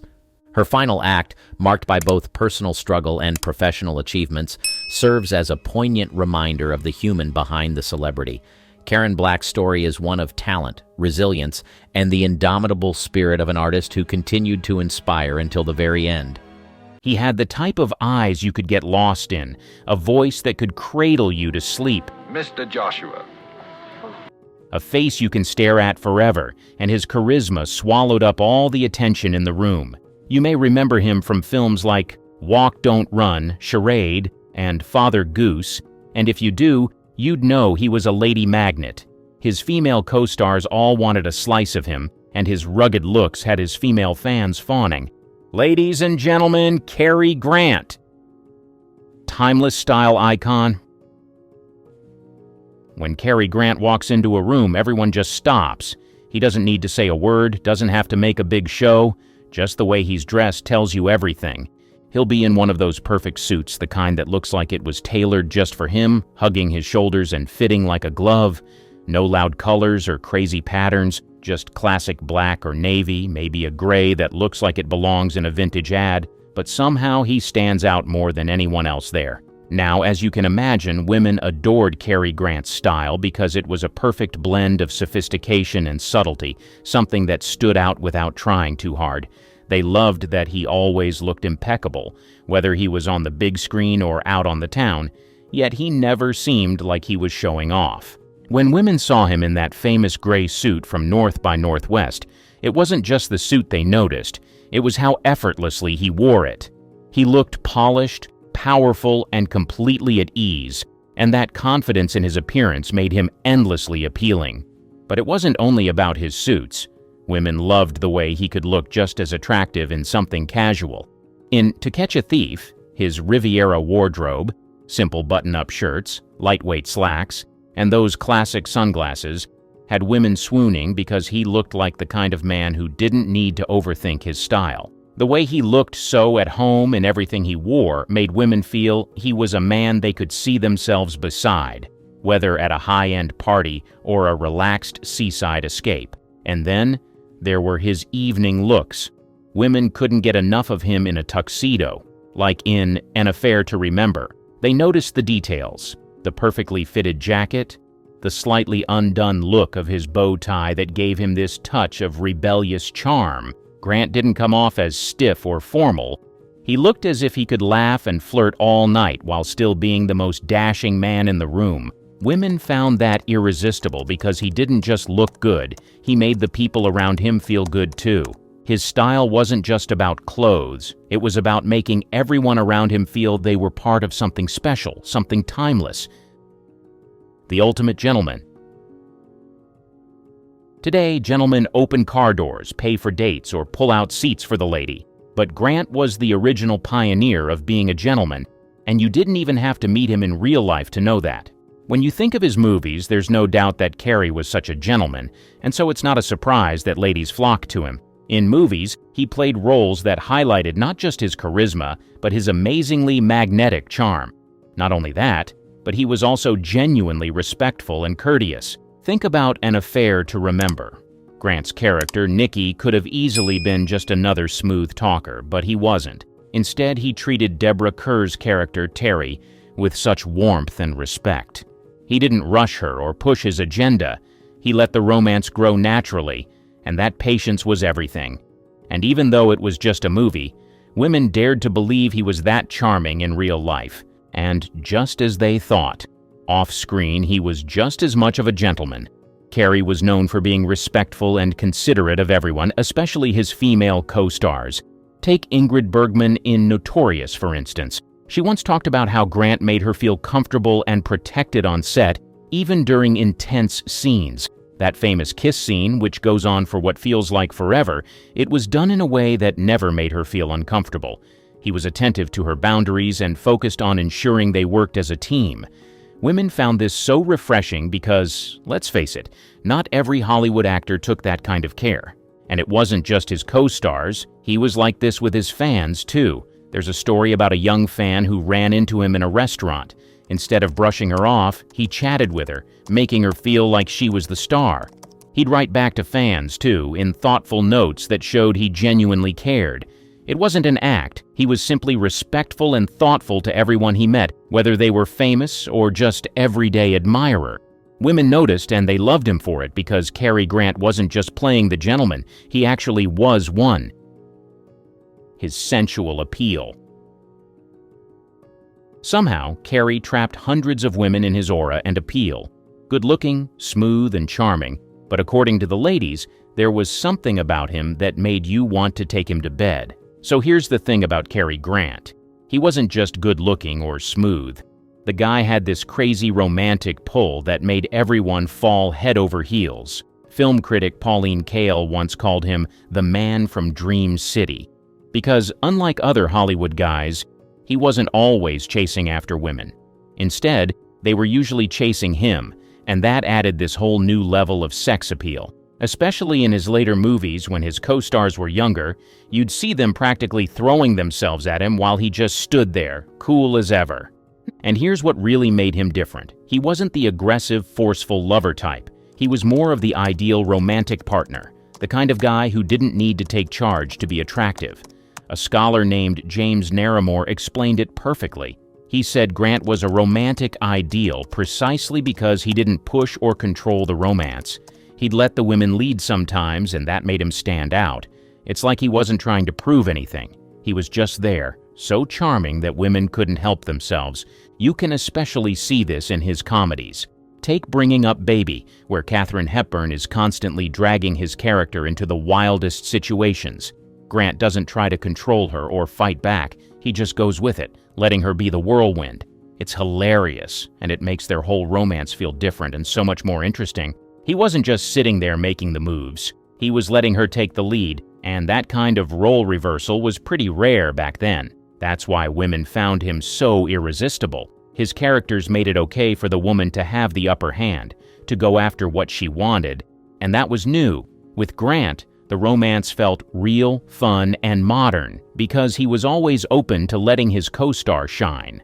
Women could imagine themselves in those roles, as the ones who got to make the first move or even pursue him, which just made him even more alluring. His wit and humor. Now, let's talk about Cary Grant and his effect on his leading ladies. This guy was so magnetic and natural on screen that he pushed his co-stars to step up their game. Take Rosalind Russell in His Girl Friday. She was already known for her quick, witty delivery in The Women, but when she teamed up with Grant, she had to take it to a whole new level. His clever, mischievous energy challenged her to be even sharper, quicker, and funnier. And what we got was one of the greatest rom-coms ever. Their chemistry was off the charts because Grant didn't just keep up with her, he inspired her to go all out. Then there's Bringing Up Baby with Katharine Hepburn.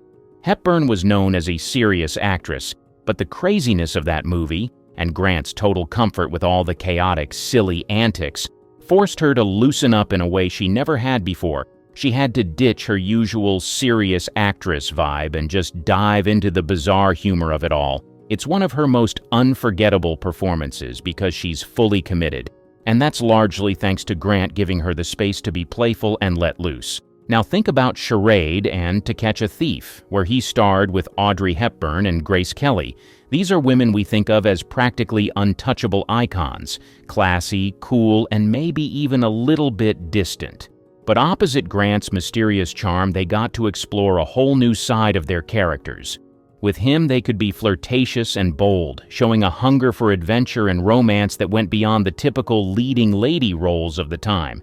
He brought out something deeper and more daring in them, and that's what made those movies so captivating. Grant was such a perfect, easygoing movie star that people often accuse him of just playing himself in every role.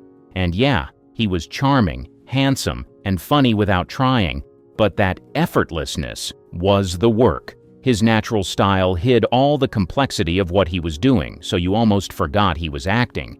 It was like he created this larger-than-life version of himself on screen, so much so that he almost believed it. Born Archibald Leach in a poor family in Bristol, England, he reinvented himself through sheer grit and charisma, leaving behind his past for a Hollywood fantasy. He wrestled with insecurities and his own doubts, but he once said, "I think I became what I portrayed." There's even a story where he introduced himself to someone as Cary Grant, and she said, "You don't look like Cary Grant," to which he famously replied, "I know, no one does." It was his way of acknowledging that Cary Grant, the movie star, was a bit of a myth, one he'd carefully crafted, but that even he knew wasn't fully real. That's the genius of Grant.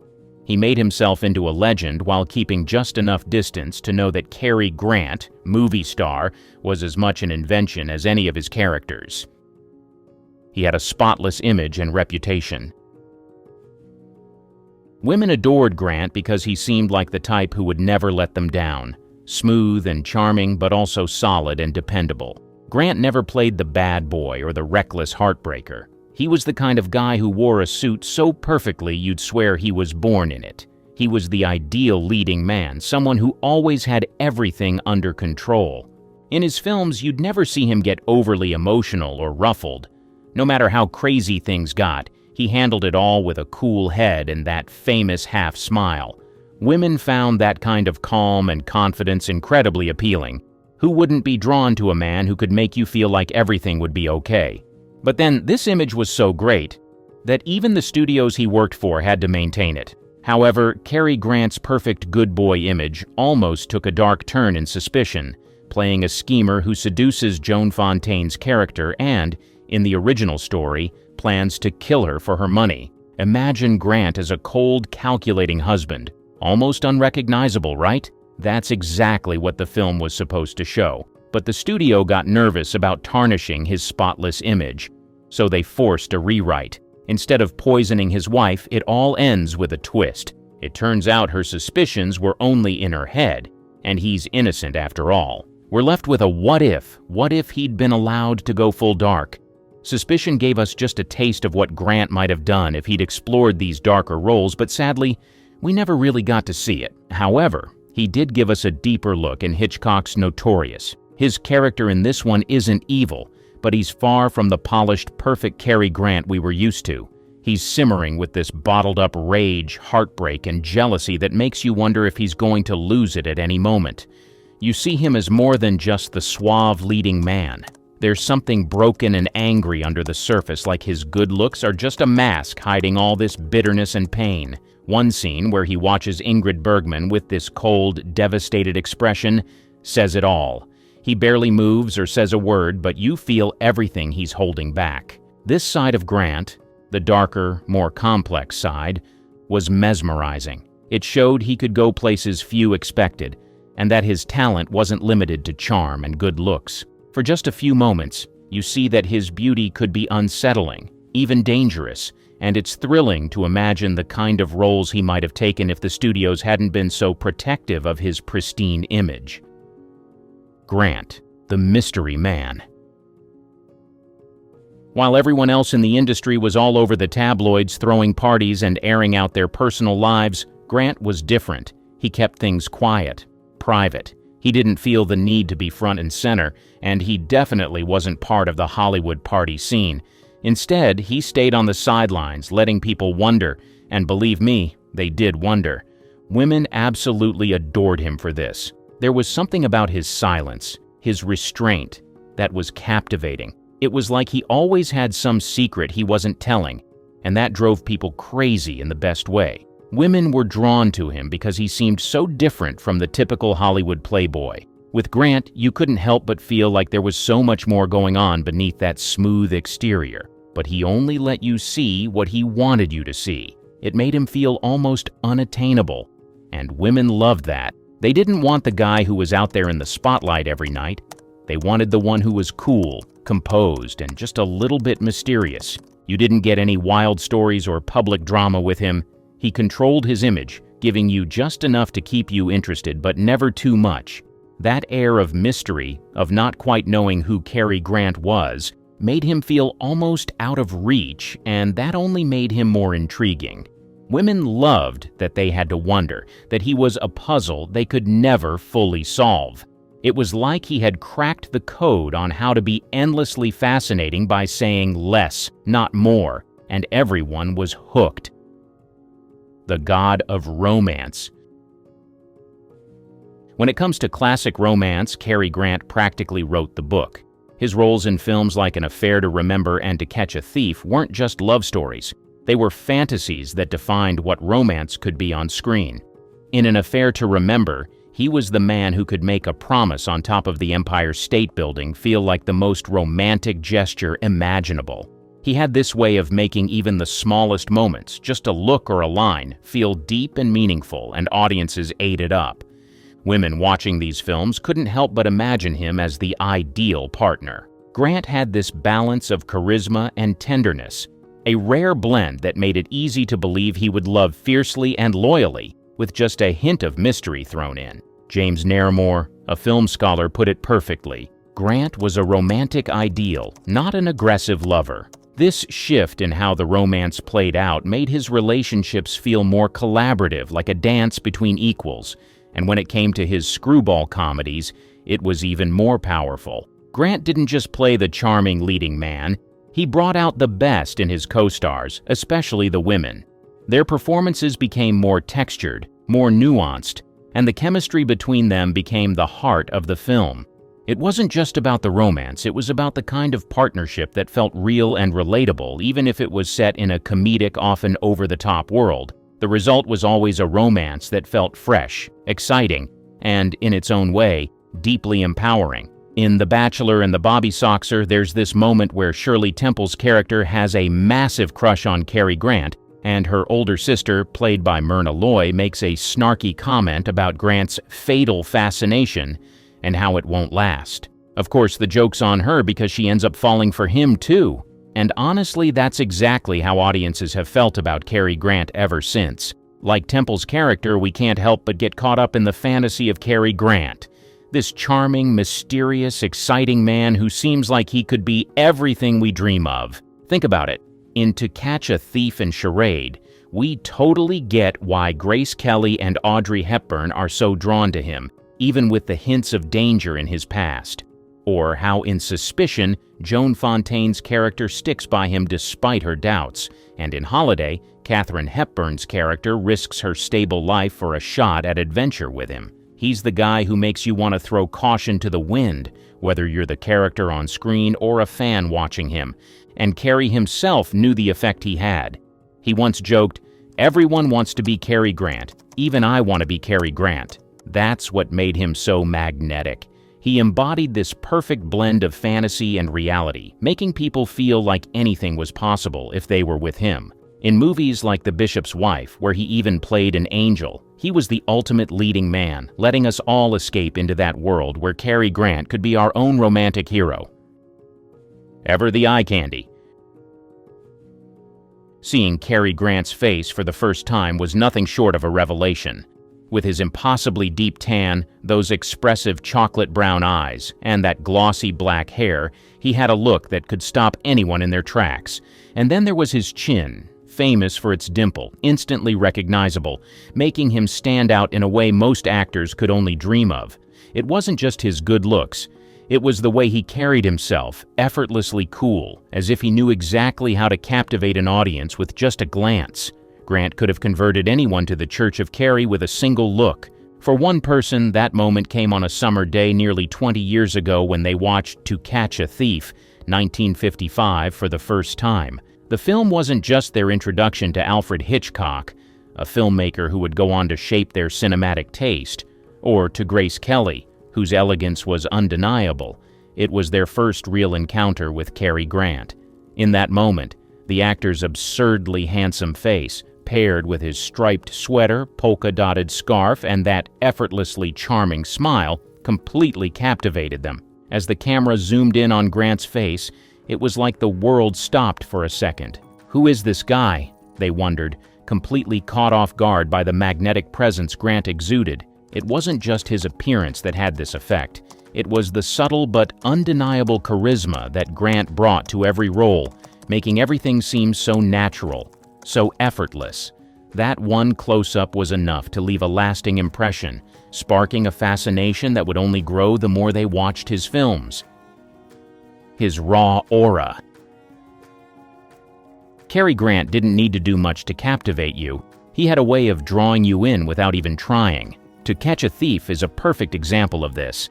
There's a scene where he's walking through his garden, and it's somehow more graceful and refined than any perfectly tailored tuxedo. He doesn't have to say a word. It's just the way he moves, the effortless elegance of his every step that makes you pause and watch. Then there's that moment on the bus with the cage of twittering birds next to him. Grant's expression is deadpan, but somehow it makes you laugh anyway, even though there's no joke. It's the kind of subtle humor he mastered. Just a look, and you're in on the joke. And when he's sitting in a restaurant, casually putting his foot up on a chair, it's suddenly the most charismatic, stylish thing a man could do. You find yourself thinking, why does this look so right? It's all part of his charm. He exudes mystery, intelligence, and class in every scene. Simply by existing, it's not just about the character he's playing. It's about who he is. You're not just invested in his roles. You're curious about him off-screen too, drawn in by the aura of sophistication and depth that seem to follow him everywhere. On the 16th of February 1945, in the heart of New York City's illustrious theater district, a relatively unknown Vera Ellen took to the stage of the Music Box Theater, premiering in Laughing Room Only. Little did the audience know they were witnessing the ascent of one of Hollywood's most gifted dancers, a woman whose name would become synonymous with unparalleled grace and agility in the annals of dance and cinema. Yet beneath the spotlight and the applause, the story of Vera Ellen remains a mosaic of hidden truths and lesser-known facts, obscured by the shadow of her more celebrated peers. As she pirouetted through the golden age of Hollywood, Vera Ellen not only etched her legacy in the realms of dance and film, but also left behind a trail of intrigue and mysteries ripe for discovery. Today we delve into the enigmatic world of Vera Ellen, unearthing 8 facts that shed light on the life of a star who dazzled on screen, but whose true story remains as captivating as her performances. A prodigy in motion. In the vast expanse of America's heartland, amidst the hustle and bustle of Cincinnati, Ohio, a future star was quietly taking her first steps towards an extraordinary journey. Born Vera Ellen Westmeyer Rowe on February 16, 1921, she was destined to become one of Hollywood's most celebrated dancers, her name synonymous with grace, beauty, and unmatched talent. Yet the path from a modest Midwestern upbringing to the glitz and glamour of Hollywood was fraught with challenges, determination, and a relentless pursuit of perfection. From an early age, Vera Ellen displayed an innate passion for dance, a passion that her parents, Martin and Alma Rowe, would nurture, leading her to embark on a journey that would take her far from the familiar streets of Cincinnati. By the tender age of 10, Vera Ellen was already making a name for herself, winning local dance competitions and captivating audiences with her natural talent and poise. Her dedication and hard work paid off when she was accepted into the prestigious Hessler Dance Studio in Cincinnati, a testament to her budding talent and the first significant step in her journey to stardom. The years at Hessler were formative for Vera Ellen, honing her skills in a variety of dance styles, from ballet to tap and beyond. It was here that she began to develop the distinctive style that would later become her hallmark in Hollywood. However, Vera Ellen's ambitions extended far beyond the confines of Cincinnati. Driven by a dream to see her name in lights, she made the bold decision to leave home and head to New York City, the epicenter of entertainment, and a place where she believed her dreams could become a reality. Arriving in New York at the age of 18, Vera Ellen's determination quickly paid dividends. She made her Broadway debut in Very Warm for May in 1939, a performance that, while modest, marked the beginning of her ascent in the world of dance and theater. But it was her role in the Broadway hit By Jupiter in 1942 that truly showcased her talents to a wider audience, earning her critical acclaim and setting the stage for her transition from Broadway to the silver screen. The voice that rarely was heard. In an industry where the spoken word often carries as much weight as the physical expression, Vera Ellen's career stands as a testament to the power of movement over voice.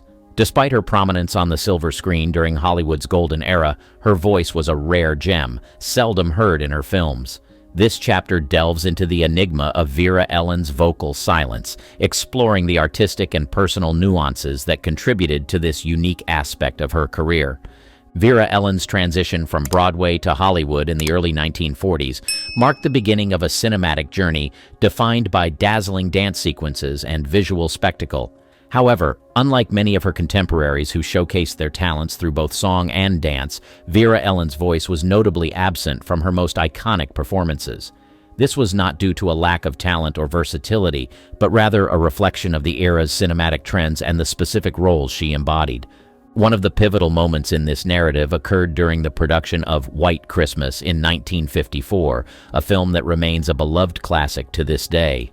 Despite being a musical, Vera Ellen's singing parts were dubbed by other artists, a common practice at the time for actors whose vocal strengths were deemed less than their co-stars. This decision by the filmmakers was not a reflection on her abilities, but rather a strategic choice to match the musical style of the film. The reasons behind the dubbing of Vera Ellen's voice in her musical films are multifaceted. Firstly, the studio system often prioritized a uniform sound that could be easily marketed, leading to the employment of professional singers to dub the voices of actors. Secondly, Vera Ellen's primary identity in Hollywood was that of a dancer, and her roles were crafted to highlight her extraordinary talents in ballet, tap, and jazz, often sidelining her vocal performance. Despite the rarity of her voice in films, Vera Ellen's silence speaks volumes about her dedication to her craft. She understood that her strength lay in her ability to convey emotion, narrative, and character through movement.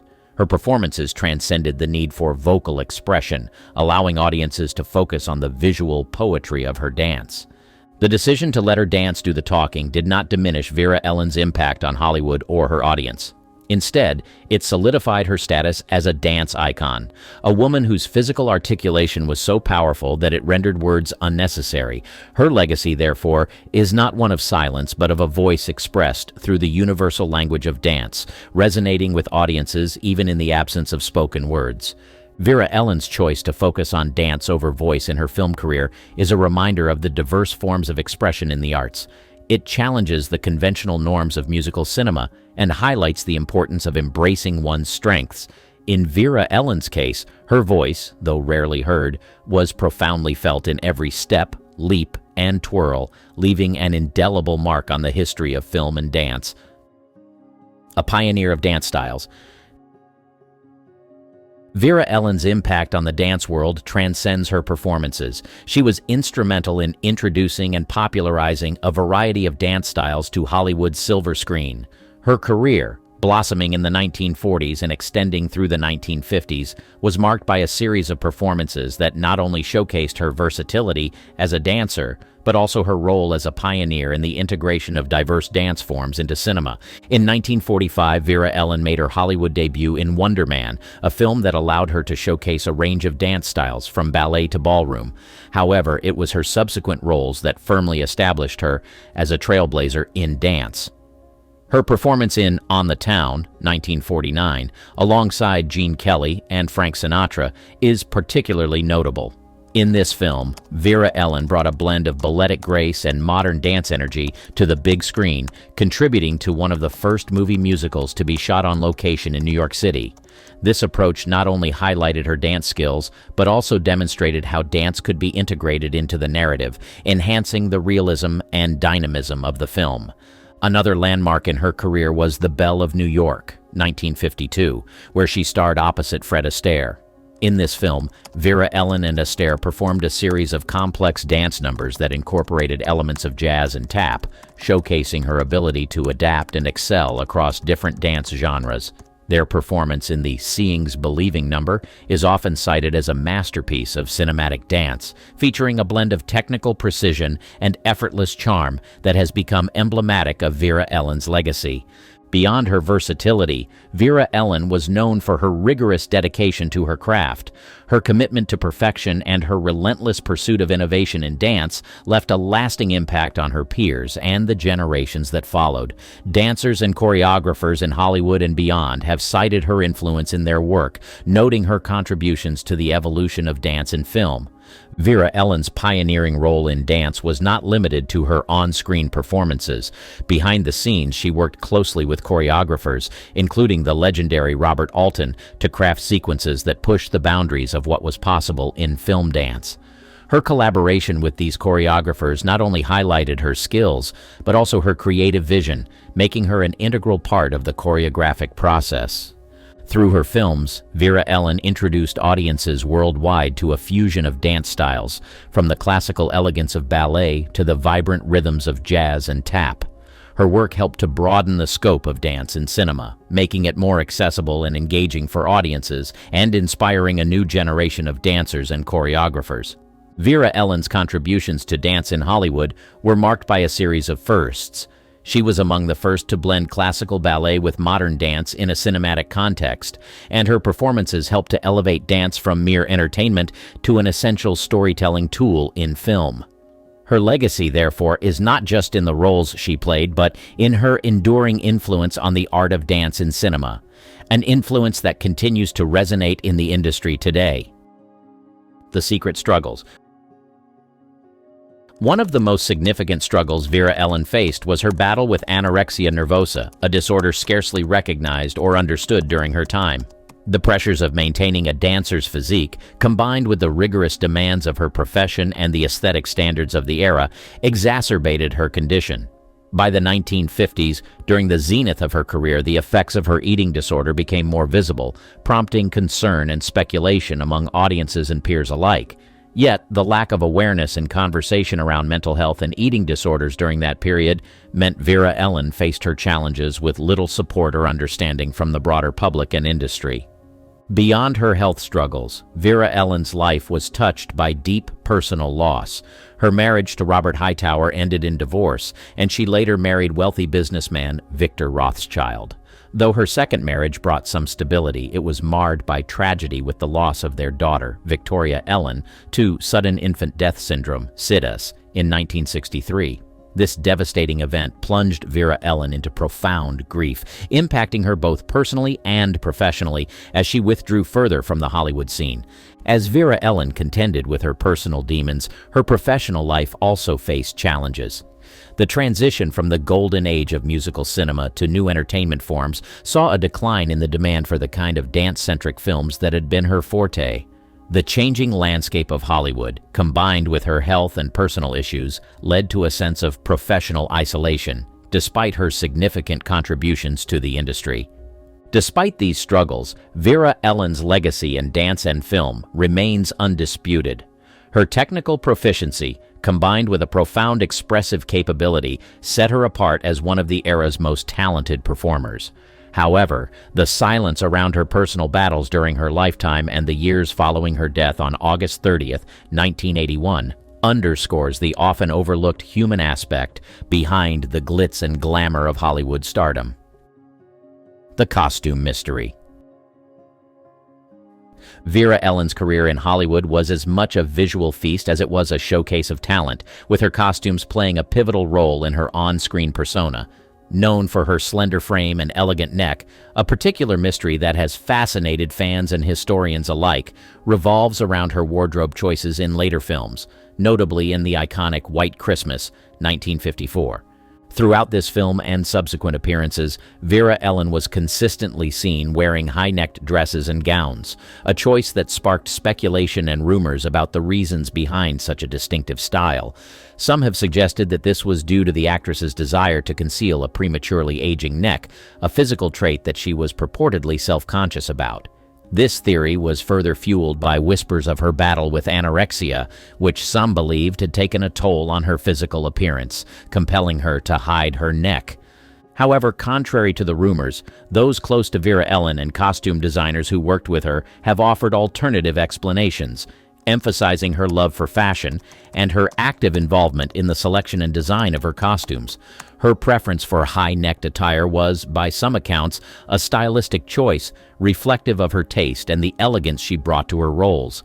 Vera Ellen's collaboration with renowned costume designers, including Edith Head, who worked on White Christmas, suggests a mutual desire to create looks that were both flattering and functional, allowing her the freedom to perform complex dance routines without constraint. The speculation surrounding Vera Ellen's costume choices underscores the broader fascination with her life and career, blending the on-screen glamour with the off-screen mysteries.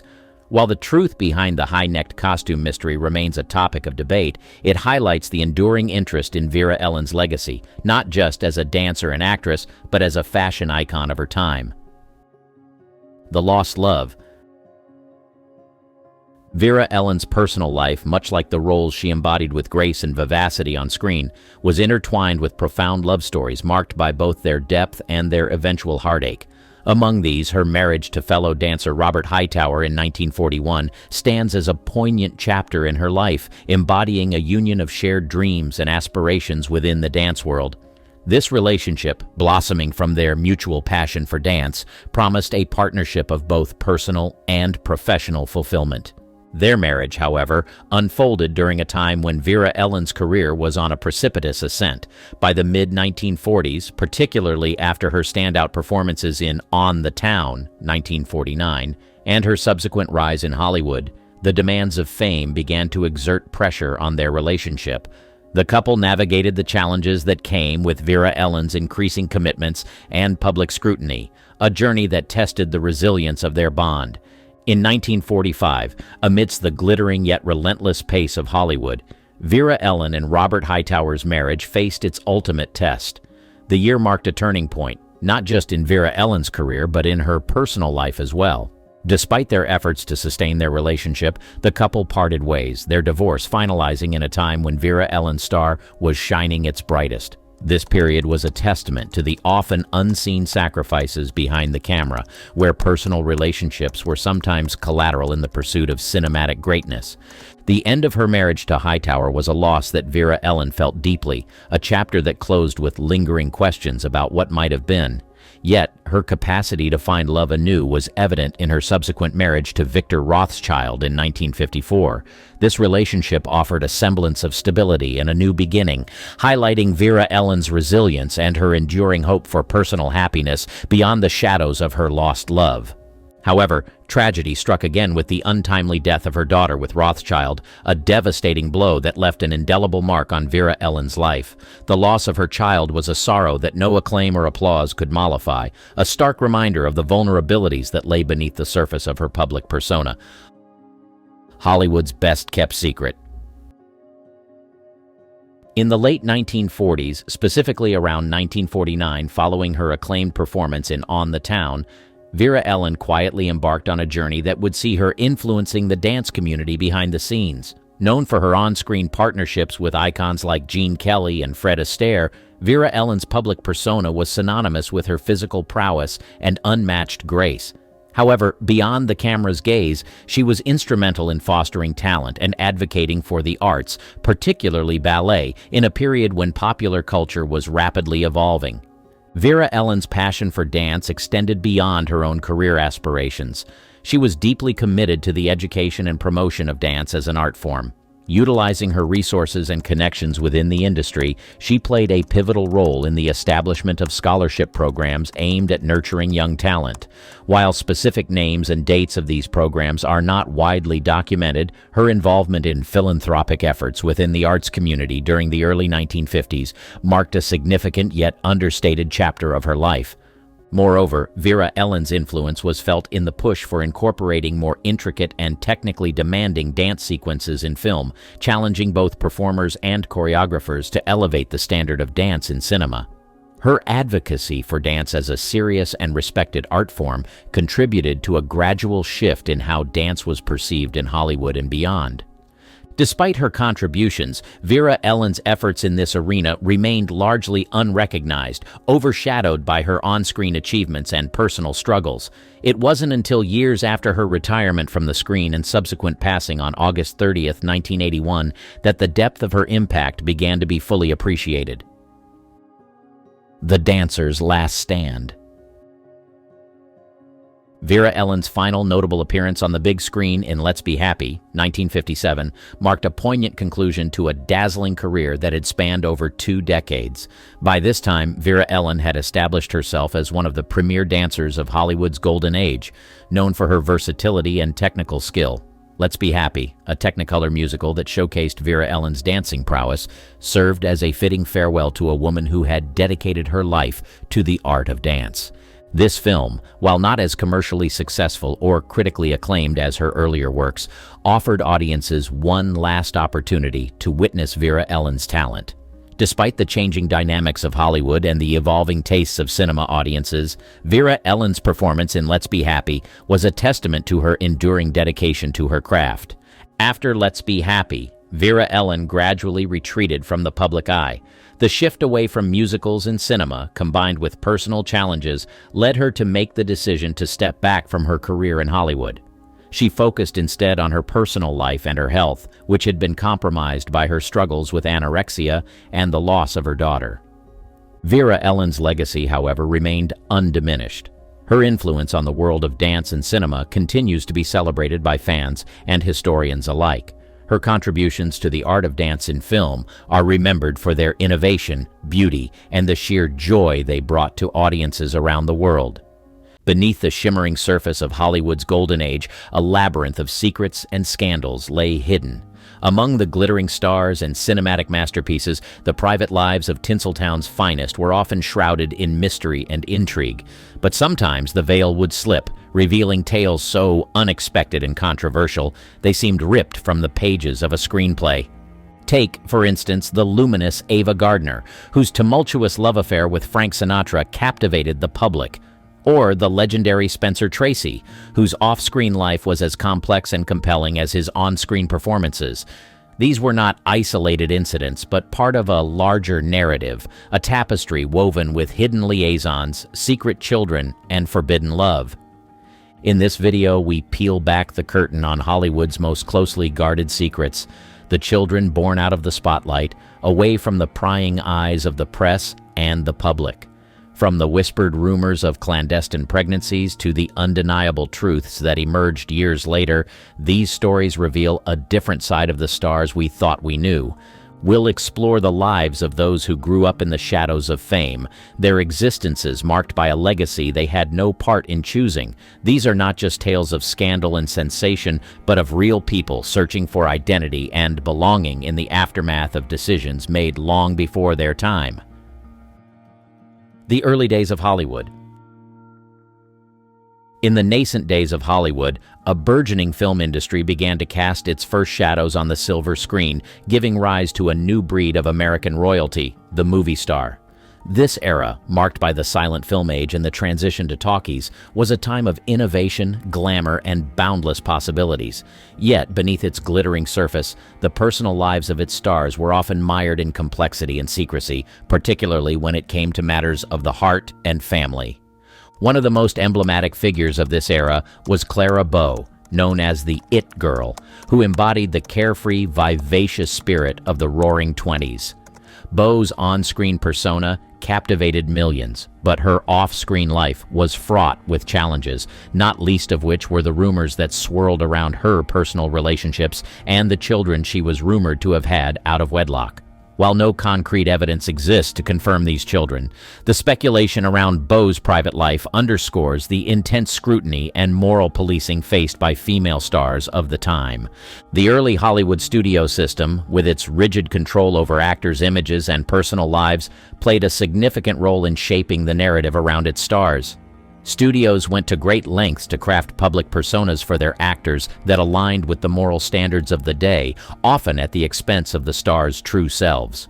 This led to a culture of secrecy and double lives, where stars like Bow were forced to navigate their personal affairs in the shadows, away from the prying eyes of the press and moral watchdogs.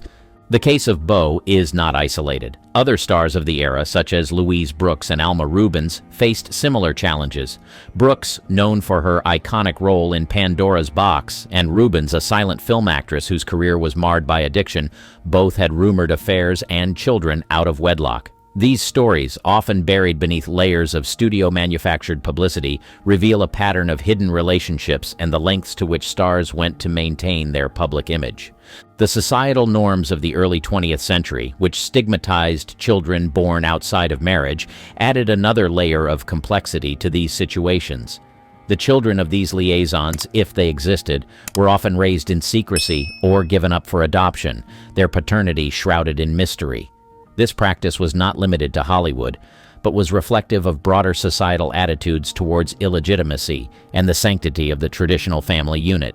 The impact of these hidden relationships and their resulting offspring rippled through the lives of those involved. For the stars, it meant a constant balancing act between their public personas and private realities, often leading to personal turmoil and, in some cases, the end of careers. For the children, it meant growing up with a secret legacy, their identities shaped by the circumstances of their birth and the societal stigma attached to it. The studio system's secrets. In the golden age of Hollywood, the studio system wielded unparalleled influence over the careers and personal lives of its stars. This era, characterized by its tight control over the public images of actors, also bore witness to one of the most poignant and carefully concealed stories of illicit love and hidden lineage, the story of Loretta Young, Clark Gable, and their daughter, Judy Lewis. Loretta Young, an actress of ethereal beauty and profound talent, was a prominent figure in Hollywood's studio system. Her career spanned from silent films through the golden age of cinema, earning her critical acclaim and a devout following. Clark Gable, known as the King of Hollywood, was the epitome of masculine charm and one of the era's most bankable stars. Their paths crossed professionally on the set of The Call of the Wild in 1935, leading to an affair that would become one of Hollywood's most closely guarded secrets. The affair resulted in Young's pregnancy, a situation fraught with potential scandal that could have ended both actors' careers. In an era when the moral clauses in studio contracts dictated the personal lives of Hollywood stars, Young's pregnancy was a ticking time bomb. With meticulous planning and the complicity of a few trusted individuals, Young disappeared from the public eye, citing illness, while she was, in fact, pregnant. Judy Lewis was born on November 6, 1935, in Venice, California. To protect her and Gable's careers and maintain her public image, Young placed Judy in an orphanage, only to adopt her months later in a well-orchestrated move designed to avoid scandal. This act of subterfuge was a testament to the lengths stars had to go to preserve their standing in the unforgiving Hollywood landscape. Judy grew up unaware of her true parentage. Although rumors and whispers followed her throughout her childhood and adolescence, the resemblance to Gable was undeniable, with her ears being a particularly telling feature, leading Young to have Judy undergo surgery to make them less prominent. Despite these measures, the truth about Judy's father remained an open secret in Hollywood, known by many but publicly acknowledged by none. The relationship between Young and her daughter was complex and fraught with unspoken truths. It wasn't until Judy was an adult that Young confirmed her father's identity, a revelation that reshaped Judy's understanding of her own identity and her place in the world. The impact of this secret on Lewis was profound, affecting her sense of self and her relationships with both her mother and the father she never knew. Love affairs in the spotlight. The story of Ingrid Bergman and Roberto Rossellini is a tale of passion, art, and scandal that shook the foundations of Hollywood's golden age and challenged the moral compass of the era.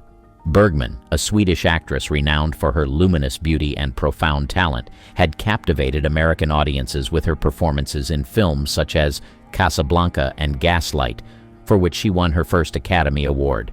Rossellini, an Italian film director, was a leading figure in the neorealism movement, known for his raw and authentic portrayal of post-war Italy. Their union was not just a merging of two cinematic worlds, but also a love affair that defied conventions and sparked international controversy. Their story began in the late 1940s when Bergman, then married to Dr. Petter Lindstrom, wrote a letter to Rossellini expressing her admiration for his work and her desire to make a film with him.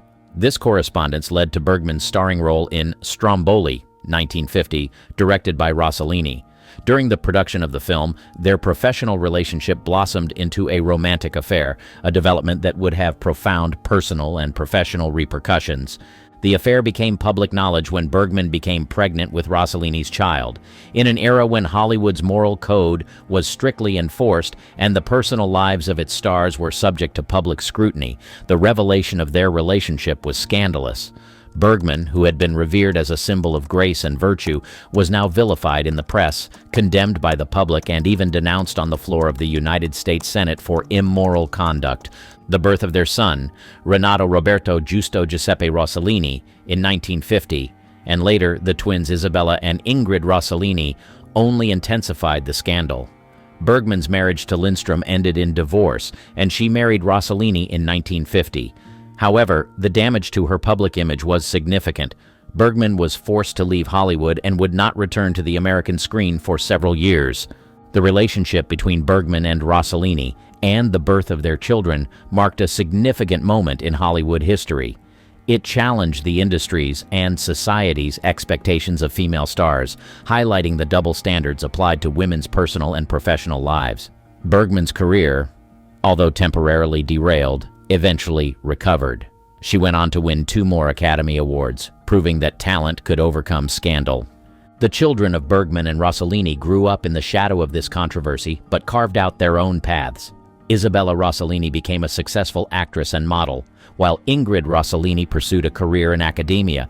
Renato Rossellini, though less in the public eye, also made his mark away from the glare of the scandal that had surrounded his birth. The rock and roll era. The affair between Eddie Fisher and Elizabeth Taylor is one of Hollywood's most notorious scandals, emblematic of the changing social mores and the increasing scrutiny of celebrity personal lives in the post-war era. Fisher, a popular singer, and Taylor, a film star of unparalleled beauty and talent, found themselves at the center of a media storm that would have lasting repercussions on their careers and personal lives, particularly impacting Fisher's family with Debbie Reynolds. Eddie Fisher and Debbie Reynolds were America's sweethearts, their marriage seemingly a fairy tale union of 2 beloved entertainers. They had 2 children, Carrie and Todd Fisher, completing the picture of domestic bliss. However, the stability of their marriage was shattered by Fisher's affair with Elizabeth Taylor, who was then the widow of Fisher's best friend, Mike Todd. The affair not only ended Fisher's marriage to Reynolds, but also ignited a public scandal that dominated headlines and captivated the American public. The impact of the affair on Fisher's children with Reynolds was profound and multifaceted. Carrie Fisher, who would later achieve fame as an actress, writer, and Hollywood icon in her own right, spoke openly about the pain and confusion the scandal caused her as a child. The very public nature of her parents' divorce and her father's subsequent marriage to Taylor placed Carrie and her brother Todd in an unwelcome spotlight, subjecting them to public scrutiny and media speculation at a young age. The affair and its fallout marked a significant moment in the evolution of celebrity culture. It highlighted the growing power of the media to shape public perceptions of stars and underscored the vulnerability of celebrity marriages to public and press intrusion. Fisher's career suffered in the aftermath of the scandal, with his public image tarnished by his role in the breakup of his marriage to Reynolds. Taylor, on the other hand, continued to thrive professionally, her career seemingly impervious to the scandal, though she faced public censure for her role in the affair. The relationship between Fisher and Taylor was short-lived, ending in divorce in 1964. However, the legacy of their affair lingered, affecting the personal dynamics within their blended family for years to come. Carrie Fisher's relationship with her father was strained, a theme she would explore in her writing and interviews, offering insight into the complex nature of familial bonds in the aftermath of public scandal. The Golden Age's hidden stories. Spencer Tracy's career spanned over 3 decades, during which he became one of Hollywood's most respected actors. His on-screen chemistry with Katharine Hepburn, with whom he made 9 films, is legendary. Off-screen, Tracy's life was intensely private, marked by struggles with alcoholism and a complex relationship with Hepburn that was both a profound partnership and a source of endless speculation. Tracy was married to Louise Treadwell, and together they had 2 children, John and Susie. However, his relationship with Hepburn, which began after his marriage, was an open secret in Hollywood. Despite never divorcing Treadwell, Tracy and Hepburn maintained a relationship until his death in 1967. The nature of their relationship, conducted away from the public eye, has been the subject of much discussion, with many admirers and biographers noting the depth of their connection and the sacrifices both made to maintain it. Regarding the speculation surrounding Tracy's private life and the possibility of children born out of wedlock, it's crucial to approach this topic with caution. Unlike other Hollywood figures whose personal lives became public through revelations or acknowledgments, Tracy's story remains shrouded in the privacy he so fiercely protected. There are no confirmed accounts of children born outside his marriage to Treadwell, and much of what is speculated comes from a place of rumor rather than documented fact. The culture of Hollywood's golden age played a significant role in shaping the narratives around its stars. The studio system, with its emphasis on controlling the public images of its actors, often led to a dissonance between the public personas and private lives of its biggest names. Tracy, like many of his contemporaries, navigated this divide, maintaining a level of privacy that has left many aspects of his life open to interpretation and speculation. Scandals behind the silver screen. Ava Gardner and Frank Sinatra's relationship was the stuff of Hollywood legend, a union that combined beauty, talent, and tumult in equal measure. Gardner, known for her stunning looks and formidable acting prowess, and Sinatra, a singer of unparalleled talent whose career was experiencing a downturn when they first became involved, were both massive stars in their own right. Their relationship began in the late 1940s and quickly became one of the most talked-about romances of the era. The pressures facing stars of Hollywood's golden age were immense. The studio system exerted significant control over actors' careers and personal lives, often dictating not just the roles they played, but whom they were seen with and how they conducted their private affairs.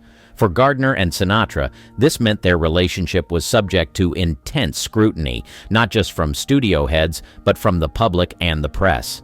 Rumors of a pregnancy emerged at a time when both Gardner and Sinatra were under considerable public attention. Gardner's marriage to Sinatra, her third and his second, was marked by passionate highs and devastating lows, with both parties' careers and personal demons often clashing. The rumored pregnancy has been a point of speculation for biographers and fans alike, seen as a potential turning point in their tumultuous relationship. However, without concrete evidence or confirmation from Gardner or Sinatra themselves, the story remains part of the larger narrative of their storied romance. The impact of such speculation on Gardner in particular highlights the double standards and gendered expectations placed on women in Hollywood. While male stars often faced less criticism for their romantic entanglements, women were scrutinized and judged more harshly. Gardner, already known for her independent spirit and resistance to the studio system's attempts to control her, would have been acutely aware of the potential fallout from any confirmation of a pregnancy outside of marriage, even within the context of her marriage to Sinatra. Their relationship and the rumored pregnancy must be understood within the context of the time. The early 1950s were a period of transition in Hollywood, with the studio system beginning to decline and the rise of tabloid journalism.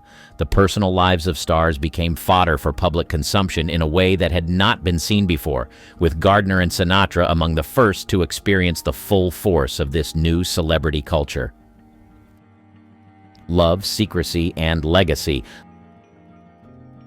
Leslie Howard's contribution to the golden age of cinema is undeniable. His performances, characterized by a blend of charisma and elegance, left an indelible mark on Hollywood and the international film community. However, Howard's life off-screen was as compelling as his on-screen personas, marked by his involvement in the political and social upheavals of his time, including rumored activities and espionage during World War II. His untimely death in 1943, when the plane he was traveling in was shot down by German forces, added a layer of intrigue and tragedy to his legacy. Ronald Howard, born in 1918, was Leslie Howard's only son with his wife, Ruth Evelyn Martin. Growing up as the son of one of the era's most celebrated actors, Ronald faced the immense challenge of forging his path in the shadow of a towering figure.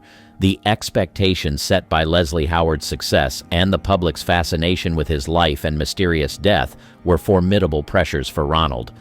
Ronald Howard pursued an acting career, appearing in numerous films and television shows from the 1940s through the 1970s.